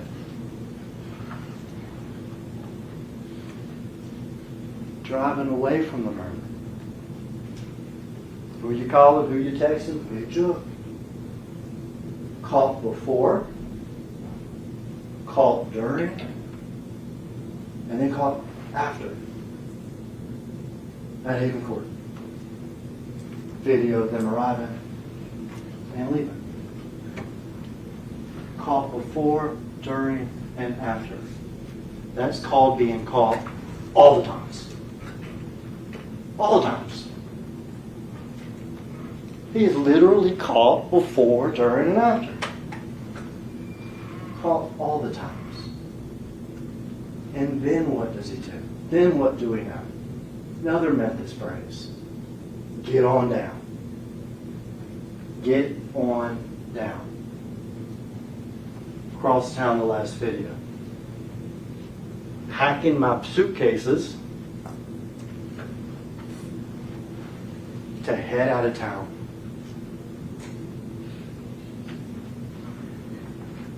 packing my suitcases to head out of town and get on down. Like the police tell us, a manhunt. Not just in Memphis, well beyond Memphis.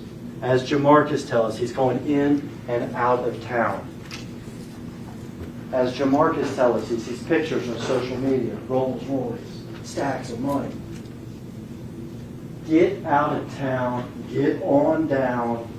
The crime has been committed, Dolph has been killed, and we literally see him at the elevator with his suitcases getting on down. Flight can create an inference of guilt. Well, yeah. This case was over when you saw the videos. This case was over when you heard from the co-defendant. This case was over when you saw him at Crosstown with the suitcases leaving, knowing that the manhunt was coming and he was out of town and leaving. Brilliant. Brilliant. Now it's time for us, though. Now it's time for us to get on down, but we don't get on down by fleeing. We don't get on down by hiding. We don't get on down with pictures of Rolls Royces, stacks of money. We get on down by doing what's right and doing our jobs and looking at the evidence, the witnesses, the corroboration, and applying the law to those things. We get on down by doing justice.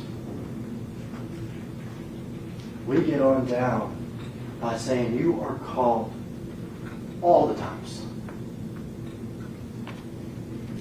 You are called all the times and you're guilty of all the things.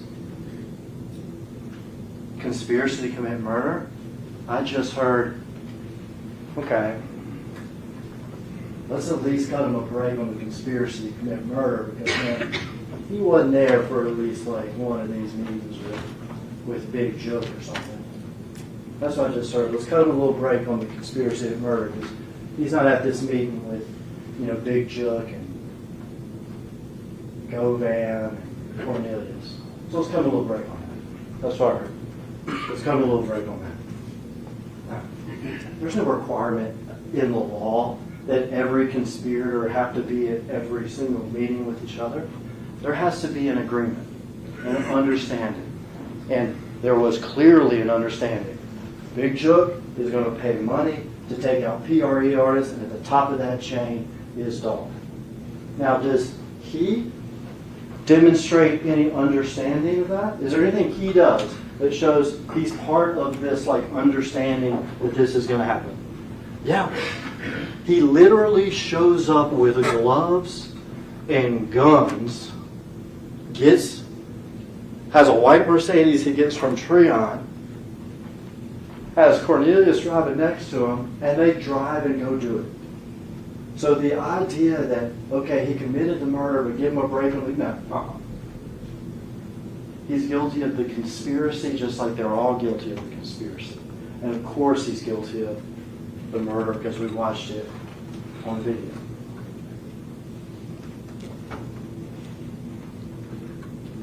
Last short thing.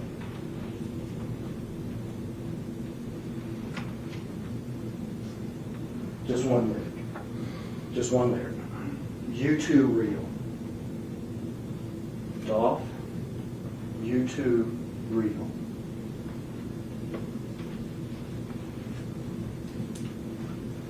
He rapped about what he calls come up. What he saw in neighborhoods, what he saw in his family, growing up. To read.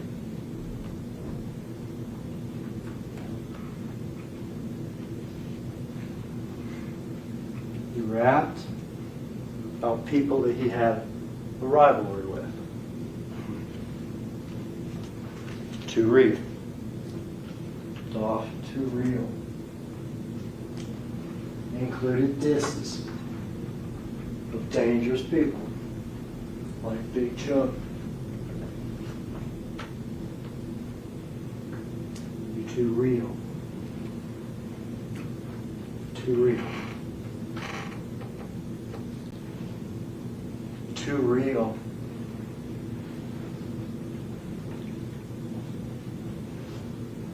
Last moments of his life, last seconds of his life. How long was the videotape? 30 seconds? You're too real. Dies on the floor, a neighborhood cookie store in Orange now. It's real. You're too real. Your family misses you. Erica and Mia and the kids. You too real. This is real. This is too real. And when the killer, one of the two, is caught on video, all the times, we even watch him get on down. It's time for us to be real.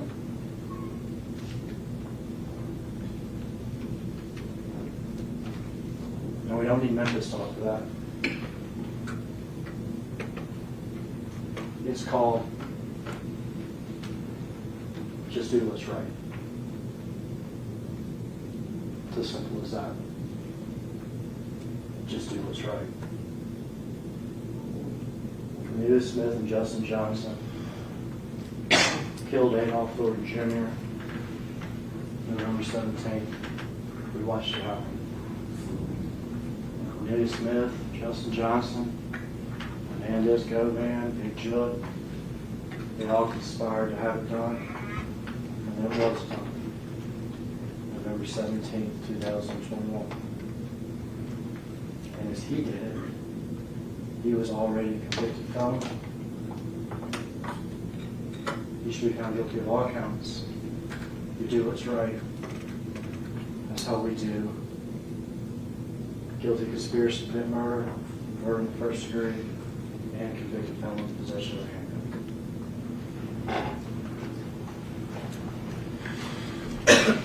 All right, ladies and gentlemen, I got a few more pages of the charge to read to you.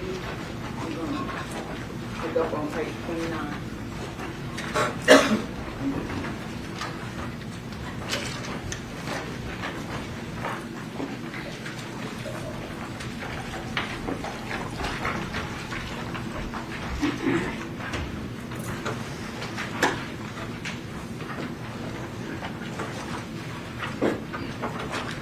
Verdicts. Count 1. The charged offense in the first count of the indictment is conspiracy to commit first-degree murder. The lesser included offenses in order of consideration from greatest to least are facilitation to wit, conspiracy to commit first-degree murder. When you retire to consider your verdict in the first count of the indictment, you will first inquire whether the defendant is guilty of conspiracy to commit first-degree murder as charged in the indictment. If you find beyond a reasonable doubt that the defendant is guilty of this offense, your verdict will be: we, the jury, found the defendant guilty of conspiracy to commit first-degree murder as charged in count 1 of the indictment. If you unanimously find the defendant not guilty of this offense, you will next inquire whether the defendant is guilty of facilitation to wit, conspiracy to commit first-degree murder as charged and included in count 1. If you find beyond a reasonable doubt that the defendant is guilty of this offense, your verdict will be: we, the jury, found the defendant guilty of facilitation to wit, conspiracy to commit first-degree murder as charged and included in count 1 of the indictment. If upon all the proof You have a reasonable doubt of the defendant's guilt of the offenses charged and included in the first count of the indictment under the law defined and explained to you. It is your duty to acquit him. The verdict will be, we, the jury, find the defendant not guilty as to count 1. You will write your verdict on the outside of the jacket and sign one of your names to the verdict as foreperson. Count 2. The charged offense in the second count of the indictment is first-degree murder. The lesser included offenses in order of consideration from greatest to least are second-degree murder, facilitation to wit, first-degree murder, facilitation to wit, second-degree murder, voluntary manslaughter, aggravated assault, facilitation to wit, voluntary manslaughter, facilitation to wit, aggravated assault, simple assault, facilitation to wit, simple assault. You will next inquire whether the defendant is guilty of first-degree murder as charged in the indictment. If you find beyond a reasonable doubt that the defendant is guilty of this offense, your verdict will be, we, the jury, find the defendant guilty of first-degree murder as charged in count 2 of the indictment. If you unanimously find the defendant not guilty of this offense, you will next inquire whether the defendant is guilty of the next lesser included offense, second-degree murder, as charged in the indictment. If you find beyond a reasonable doubt that the defendant is guilty of this offense, your verdict will be, we, the jury, find the defendant guilty of second-degree murder as charged and included in count 2 of the indictment. If you unanimously find the defendant not guilty of this offense, you will next inquire whether the defendant is guilty of the next lesser included offense, facilitation to wit, first-degree murder, as charged and included in count 2 of the indictment. If you find beyond a reasonable doubt that the defendant is guilty of this offense, your verdict will be, we, the jury, find the defendant guilty of facilitation to wit, first-degree murder, as charged in count 2 of the indictment. If you unanimously find the defendant not guilty of this offense, you will next inquire whether the defendant is guilty of the next lesser included offense in order of consideration from greatest to least, as set forth on the previous page. If you find the defendant guilty of a lesser included offense, your verdict will be, we, the jury, find the defendant guilty of, as included in count 2 of the indictment. Insert a lesser offense in the blank. If upon all the proof you have a reasonable doubt of the defendant's guilt of the offenses charged and included in the second count of the indictment under the law defined and explained to you, it is your duty to acquit him, and your verdict will be, we, the jury, find the defendant not guilty as to count 2. You will write your verdict on the outside of the jacket and sign one of your names to the verdict as foreperson. Count 3. The charged offense in the third count of the indictment is convicted felon in possession of a firearm. There are no lesser included offenses. You will next inquire whether the defendant is guilty of convicted felon in possession of a firearm as charged in the third count of the indictment. If you find beyond a reasonable doubt that the defendant is guilty of this offense, your verdict will be, we, the jury, find the defendant guilty of convicted felon in possession of a firearm as charged in count 3 of the indictment.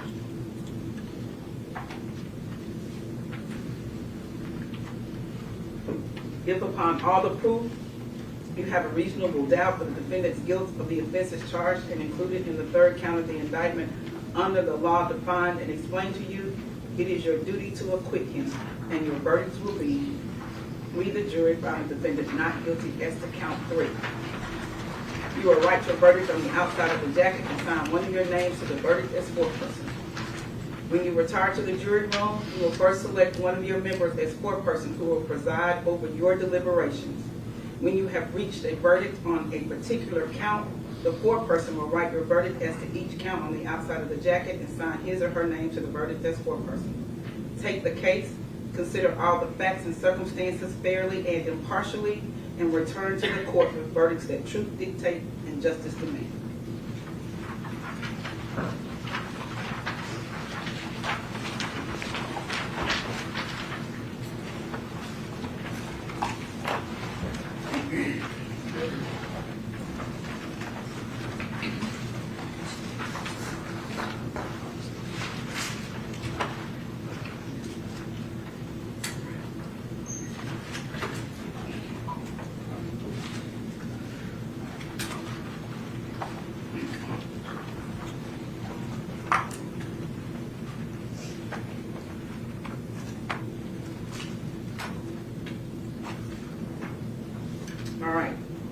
told you before, this is the official copy.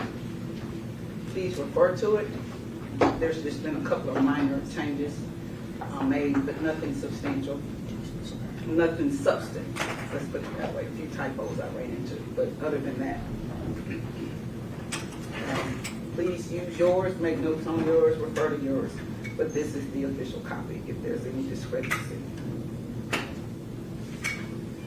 Can I have the jacket, please? You will have all of the exhibits. We'll go back with you. Please look them over.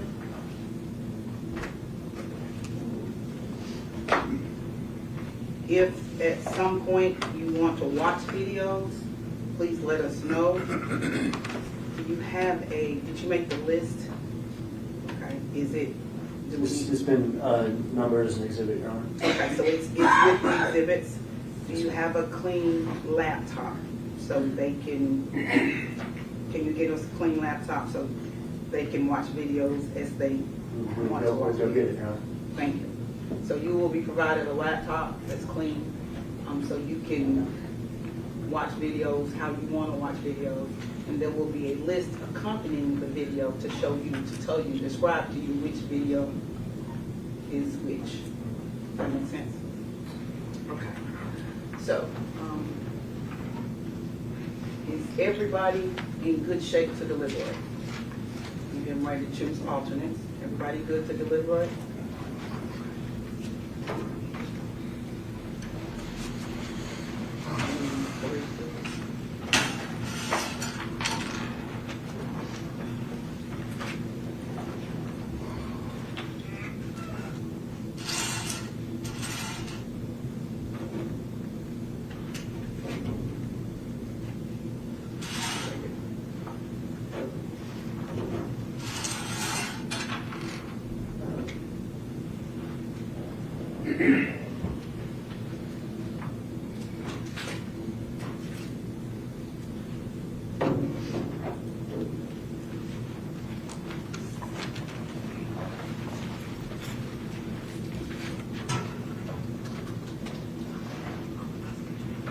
I'm going to call three numbers. Once all three are called, the deputy will escort you back to the back to get your belongings. And then if the three of you could come back out here, because I have a few remarks for you. And then the rest of the jurors, the 12 of you that will be seated to deliberate, will go back and begin your deliberations. Okay? Juror number 18. Juror number 13. And juror number 12.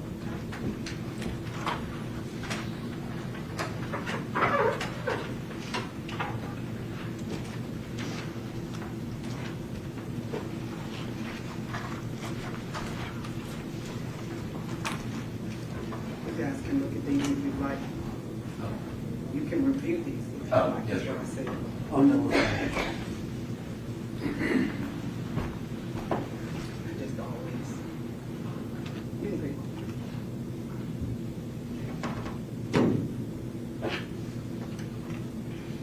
Just make it a point to show you. Yes, Your Honor. Thank you.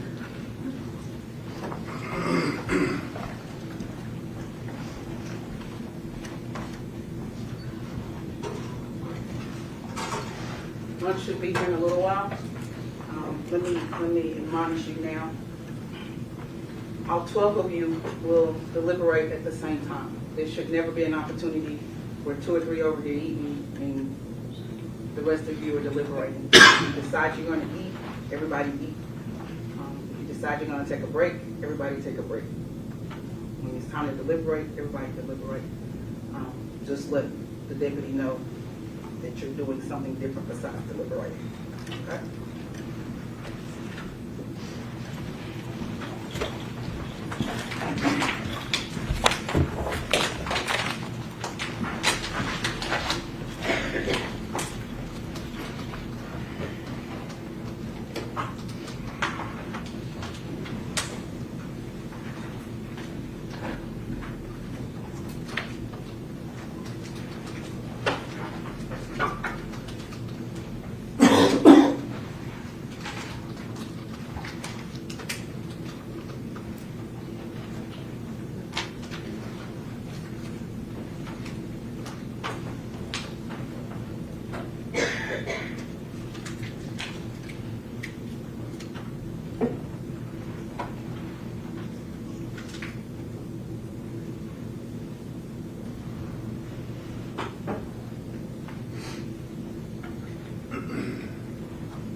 Jurors, you are excused.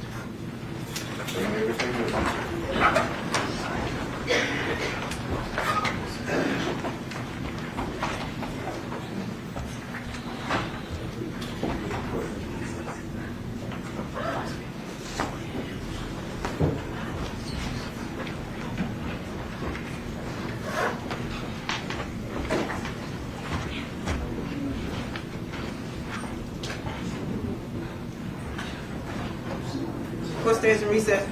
Court stands in recess.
Guess we need her. You will need her. So y'all can be thinking about it. It's a question that says, is there a legal definition to the term agreement relating to section 1, page 5?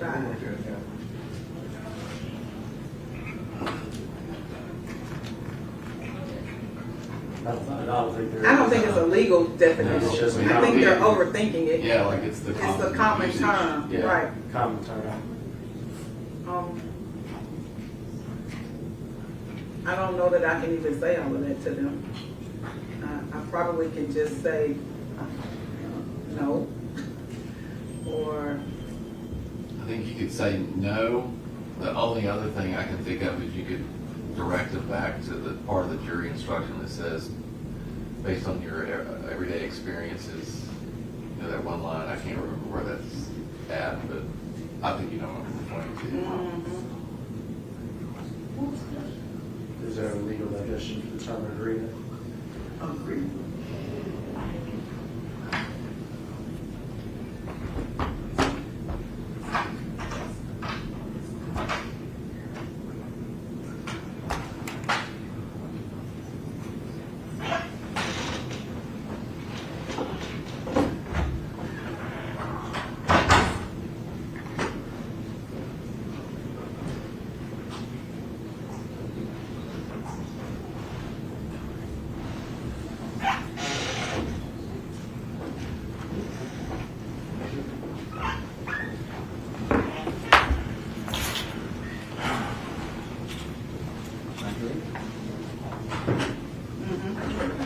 Court's back in session.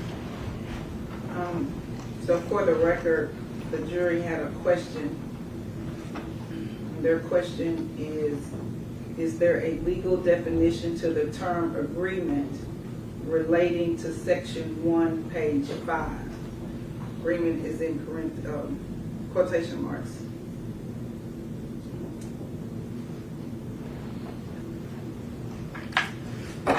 So I don't think there is a legal definition to the term agreement. Don't either. I remember struck it as answering a question before with a jury saying that when a word doesn't have a legal definition, as applied here, to go with the common, usage. But beyond that, I don't think anybody can comment more than that. Right. Or I can say, no, there is no legal definition, which leaves them with their common knowledge about the word. I would just suggest to say common, like you said, there is no legal definition, and when there's not, common meaning of the word. But everybody. Mr. Evans?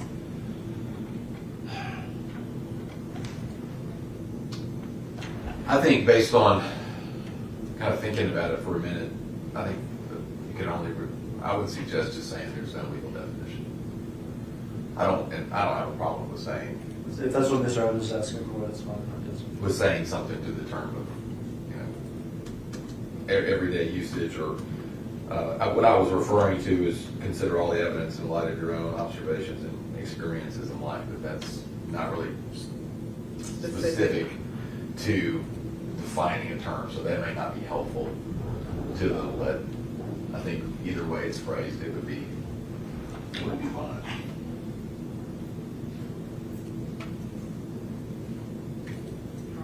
And I'm just gonna respond to this in writing. We don't even have to bring them out. Okay?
There is not a legal definition for the term agreement. Okay? Yes, ma'am. I think the less the better here. I agree. Okay? All right? Thank you. Adjourn court.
back in session.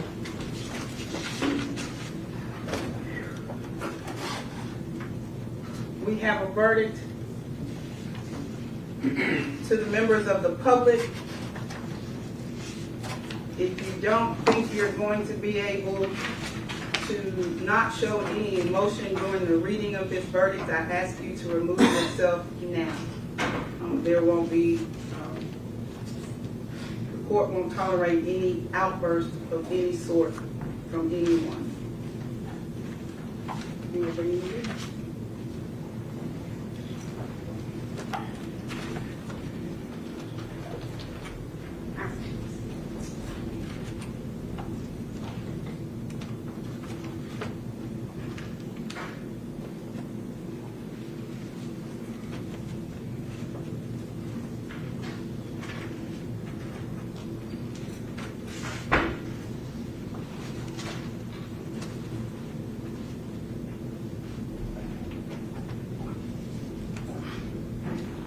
Ready, Your Honor? Yes. The jury is now entering into the courtroom.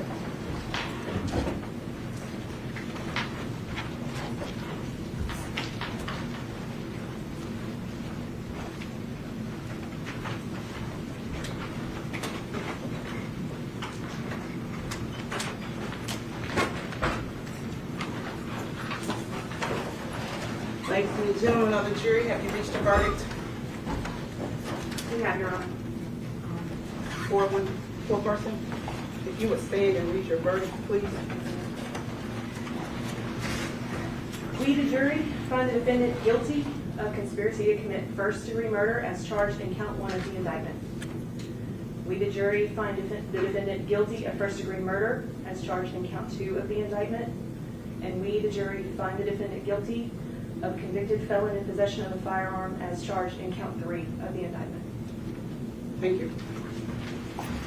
Juror number 1, is that your verdict?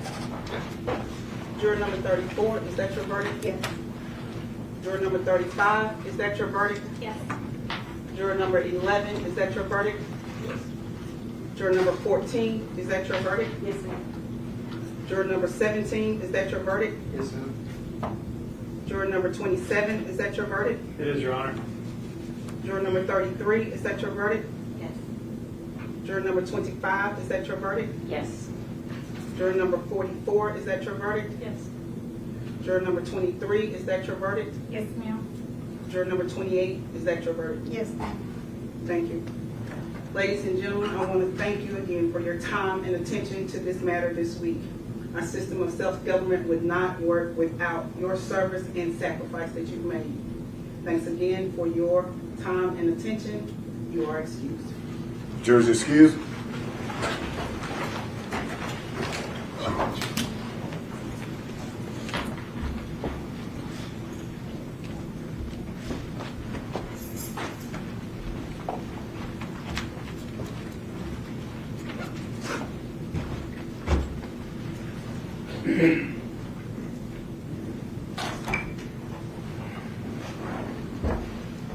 Mr. Johnson, a jury having found you guilty of conspiracy to commit first-degree murder,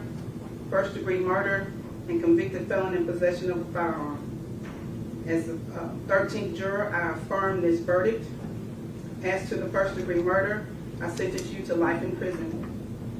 I will set punishment as to the conspiracy and the convicted felon in possession of a firearm after a sentencing hearing. The date for that hearing will be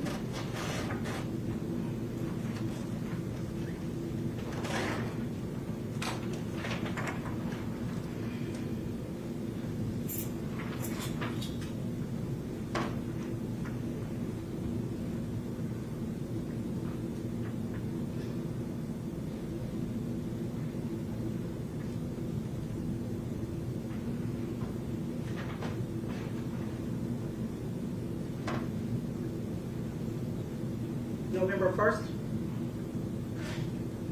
Yes, Your Honor. November 1st. There's nothing else to take up? We will prepare the judgment sheet and pass that forward, Judge. Thank you.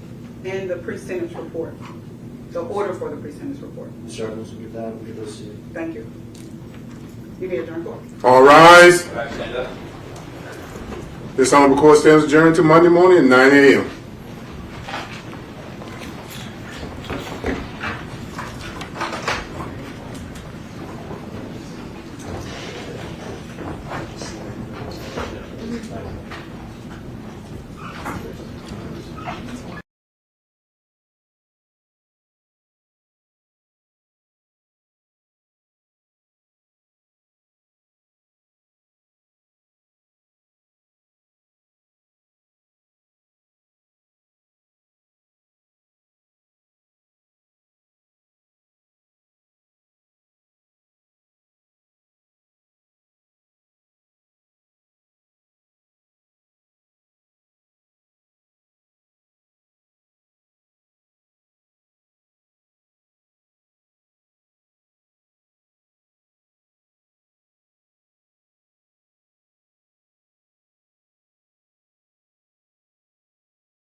Once they come out, we're hoping to also speak to Judge Johnson's defense attorney, Ms. Evans, as well as the prosecution team, Deputy District Attorney Paul Hagerman, and the rest of his team.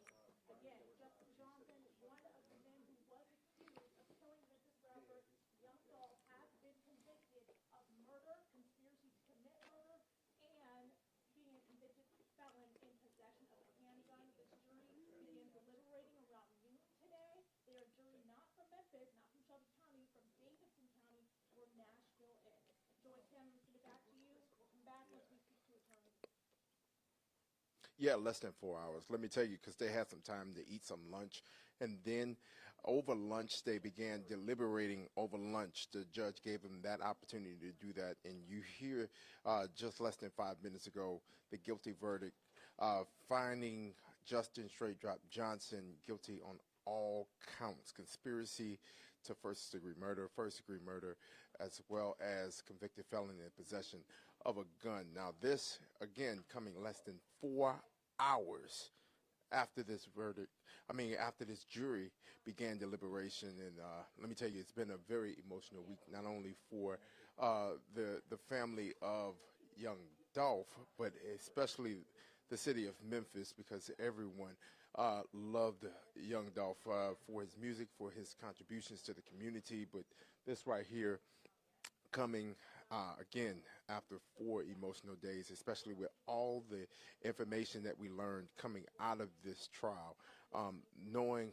who actually happened to be behind it, and then the surprise of not seeing Hernandez Govan take the stand. A lot of emotion, a lot of surprises all throughout this week. Now, we did speak to Shelby County District Attorney Steve Morroy, who really didn't want to go into details as to why we didn't see Hernandez Govan take the stand, and as well as other people involved in this case that happened to be named.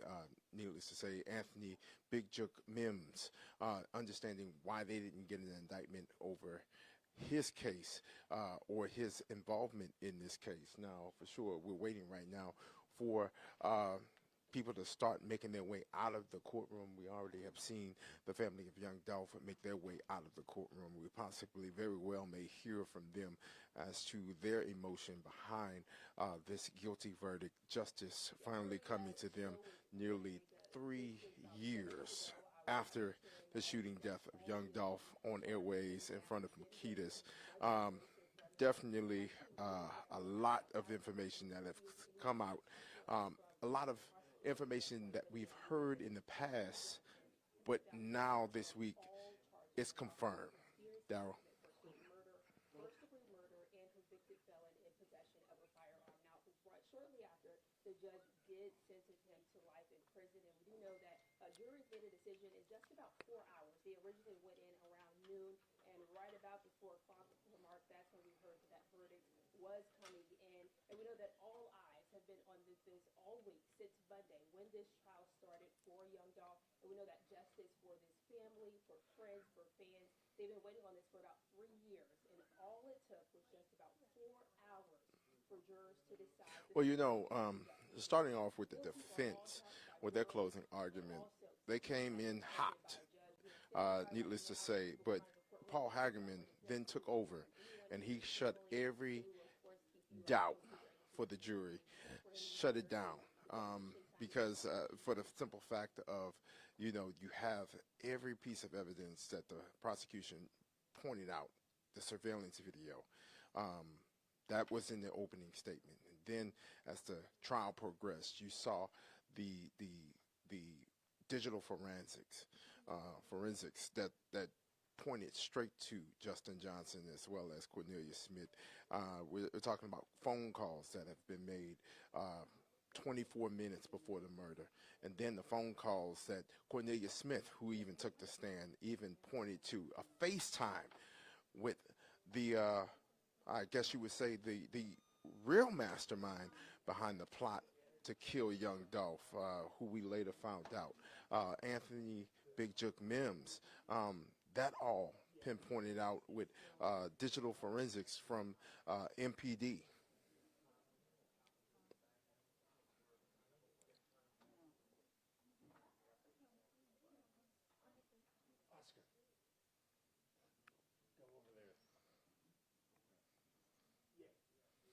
Yeah, and let me tell you, speaking with Steve Morroy, the Shelby County District Attorney, he said their case was very strong without his testimony. For the simple fact that, look, they had all of the evidence. They didn't need another voice on that stand. That voice right there, I really think the defense was pending on that voice of Hernandez-Govan, because if you go back to that closing argument, they were hoping, it sounds as though they were hoping Hernandez-Govan took the stand because there was no clear point to connect Hernandez-Govan to Justin Johnson. And we even asked Steve Morroy about that connection between Hernandez-Govan and Justin Johnson.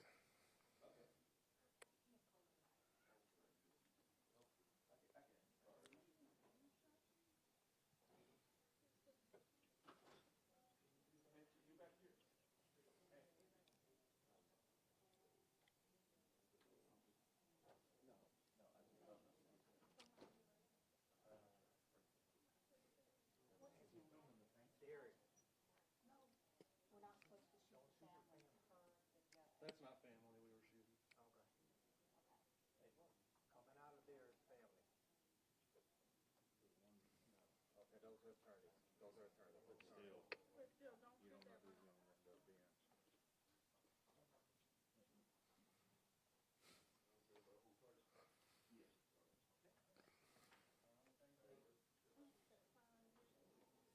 Yeah, and let me tell you, that was one shaking that armor. I believe right now we're about to hear from Shelby County District Attorney Steve Morroy. Here he is. Other side, guys.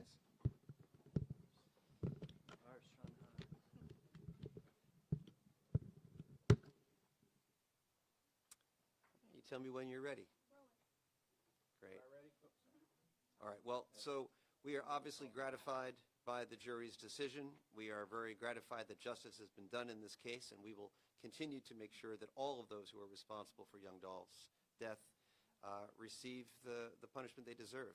And I want to give a hearty congratulations to the trial team, not only Paul Hagerman and Iris Williams, but everybody involved who really worked very hard on this case and got a great result and did a great job. So congratulations to them, and I'd sure like to have them speak to you as well.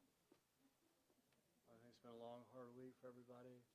It's been a long, hard week for Dolph's family, too. They're back behind us. It's been a process getting here, a couple of years now, and great result this week. A lot of hard work went into it. A lot of love from their family went into it. And appreciate the jury verdict. We did it. Let me ask you this. A lot of people, we've been posing this question to Mr. D.A. Morroy for all week. Hernandez-Govan. The importance of having him involved obviously wasn't important. Can you speak on that? I mean, you saw the proof at the trial, and obviously we heard other names about people's involvement. There's two defendants, there's Mr. Smith and Mr. Govan, whose cases are not disposed of yet. We have to proceed one at a time. Mr. Johnson first, and that business finishes today, and we'll move on to the other defendants. And when you heard the defense in their closing argument basically point out that DNA on that car, how did you all attack that? Because obviously it was three people's DNAs that was found on that car, but Justin Johnson's wasn't. Yeah, so you got the facts you got the evidence you got. We heard testimony that the car had been wiped down and cleaned, and we know it was moved and everything else, and we were able to explain to the jury why those three individuals' fingerprints were in that car. And so I mean, the jury heard all the proof and they understood it, and I think we painted a real clear picture of both before, during, and after the murder. The investigation did a fabulous job of highlighting sort of all three of those times and answering a lot of questions that a lot of murder cases you never get answered. We had a strong case, and it went good. And I'd like to add also, I should also be complimenting the law enforcement investigative team. They did an excellent job in this case, and I don't want to leave them out. You don't always get fingerprint evidence. You don't always get DNA evidence in every case, and it is certainly possible to prove a case beyond a reasonable doubt with any of that, and the proof in the pudding is what happened today. Now, we haven't heard from the family, understandably so far, but you have worked closely with them. What have their emotions been like throughout the trial, and especially today, getting that news? Well, in the trial, during this trial, they have been patient, and they've been together the whole time, you know, and they small little room they're in before they go in the courtroom. I know this thing's been hard for them, but they've been a unit, and they've been, you know, solid with each other and solid with us during this trial. It's a hard trial, and they've been great during it. You made a point in there to highlight how corroborating evidence was one of the most important aspects of your case, and the fact that witness testimony lined up with corroborating evidence. If you want to speak to that. Well, this is so important. I mean, I think that sometimes when you try, particularly violent cases like this, sometimes your witnesses are not the best characters. I think, like I told the jury, there's many witnesses over the cases I've tried through the years. I wouldn't trust them with my car keys or whatever else. But when you can point to other evidence that corroborates their testimony and their account and proves to you that what they're saying, despite who they are, is true, then that's incredibly important in a trial. What's This has next been for a long Cornelia time Smith? coming for obviously the family of Young Dolph and fans as well. I guess, what would you say, to them now that there's a guilty verdict? Well, I mean, what I would say is that justice has been done, at least so far, and our efforts will continue to make sure that everybody who's responsible for Young Dolph's death is held accountable. You've seen us do that so far with two defendants, one by guilty plea and one by guilty verdict, and our work will continue. Take maybe one more question. What's next for Cornelia Smith? Mr. Smith's case will be reset until November. Like I told the jury, like I told the court, there'll be a point where he goes to prison, but we'll have to wait. So thank you all very much, and the family has said that they are available to talk to you, and so I certainly encourage you to do that. Thank you all very much. I do apologize, but I got to squeeze right here. You're fine. Sorry. No, I put it on the wrong one. Oh. I'm stepping in. Here they go. Busy week? Since it's a 2 or 3, I keep going, yeah, it's a 3.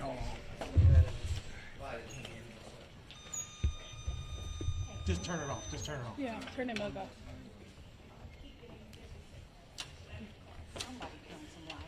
I got you. What's I will. No, I did better. Here, scoot up a little more. Thank you. So you should feel free to help you Great. Roll it. I'm good.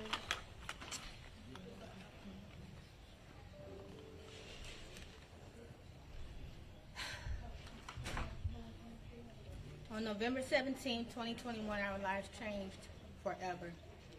a son, a father, a brother, a friend, a businessman, a music artist, a philanthropist, and life partner are all among just some of the titles that my brother Adolph Robert Thornton Jr. held. Titles that have now left a missing piece in the lives of so many.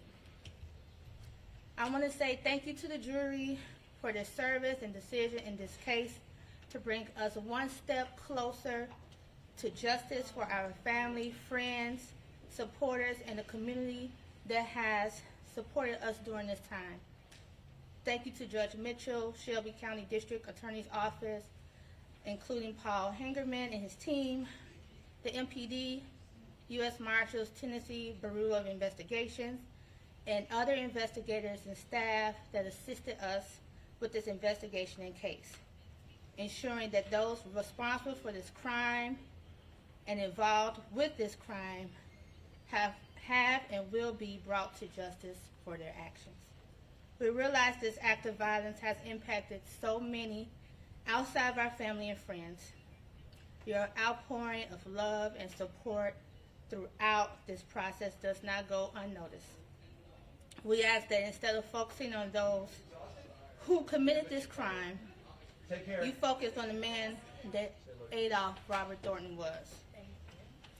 Regardless of the name that you may know him as, such as Adolph, Dolph, or Young Dolph, we ask you to remember the man who enjoyed being a father and spending time with his family.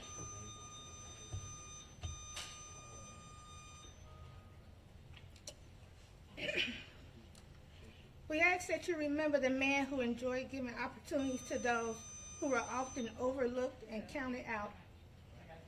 We ask that you remember the man who enjoyed giving back to others and being an inspiration to those who come from less than ideal backgrounds, and knowing that they are seen and can change their outcomes and the lives of others by doing something positive.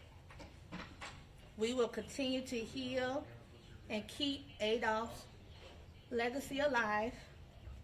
We ask that the public and the media continue to keep our family in their prayers, as well as continue to respect our privacy during this time and the next steps of the judicial process as justice is served for all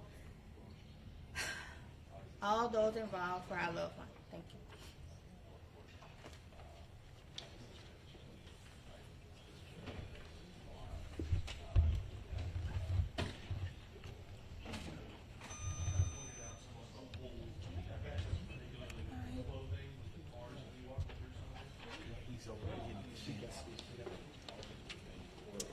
That was Carlisa Thornton, Dolph's sister. She didn't say what her name was.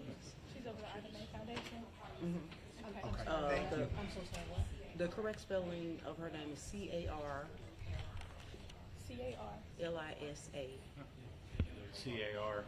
L-I-S-A. Thornton, yes. Sister of Young Dolph. Thank you. You said younger sister? Just sister. Just sister, I don't know okay. if it's younger or older, just sister. I think that's what her name is. So you should have it On what? her name. And that's her older sister. Okay, okay. It's the top one. After his Damn. So y'all have to, I don't know if it's good or C. That's what I was thinking. I was able to find a bike. The problem is that Central's not going back past a certain time. Oh, yeah.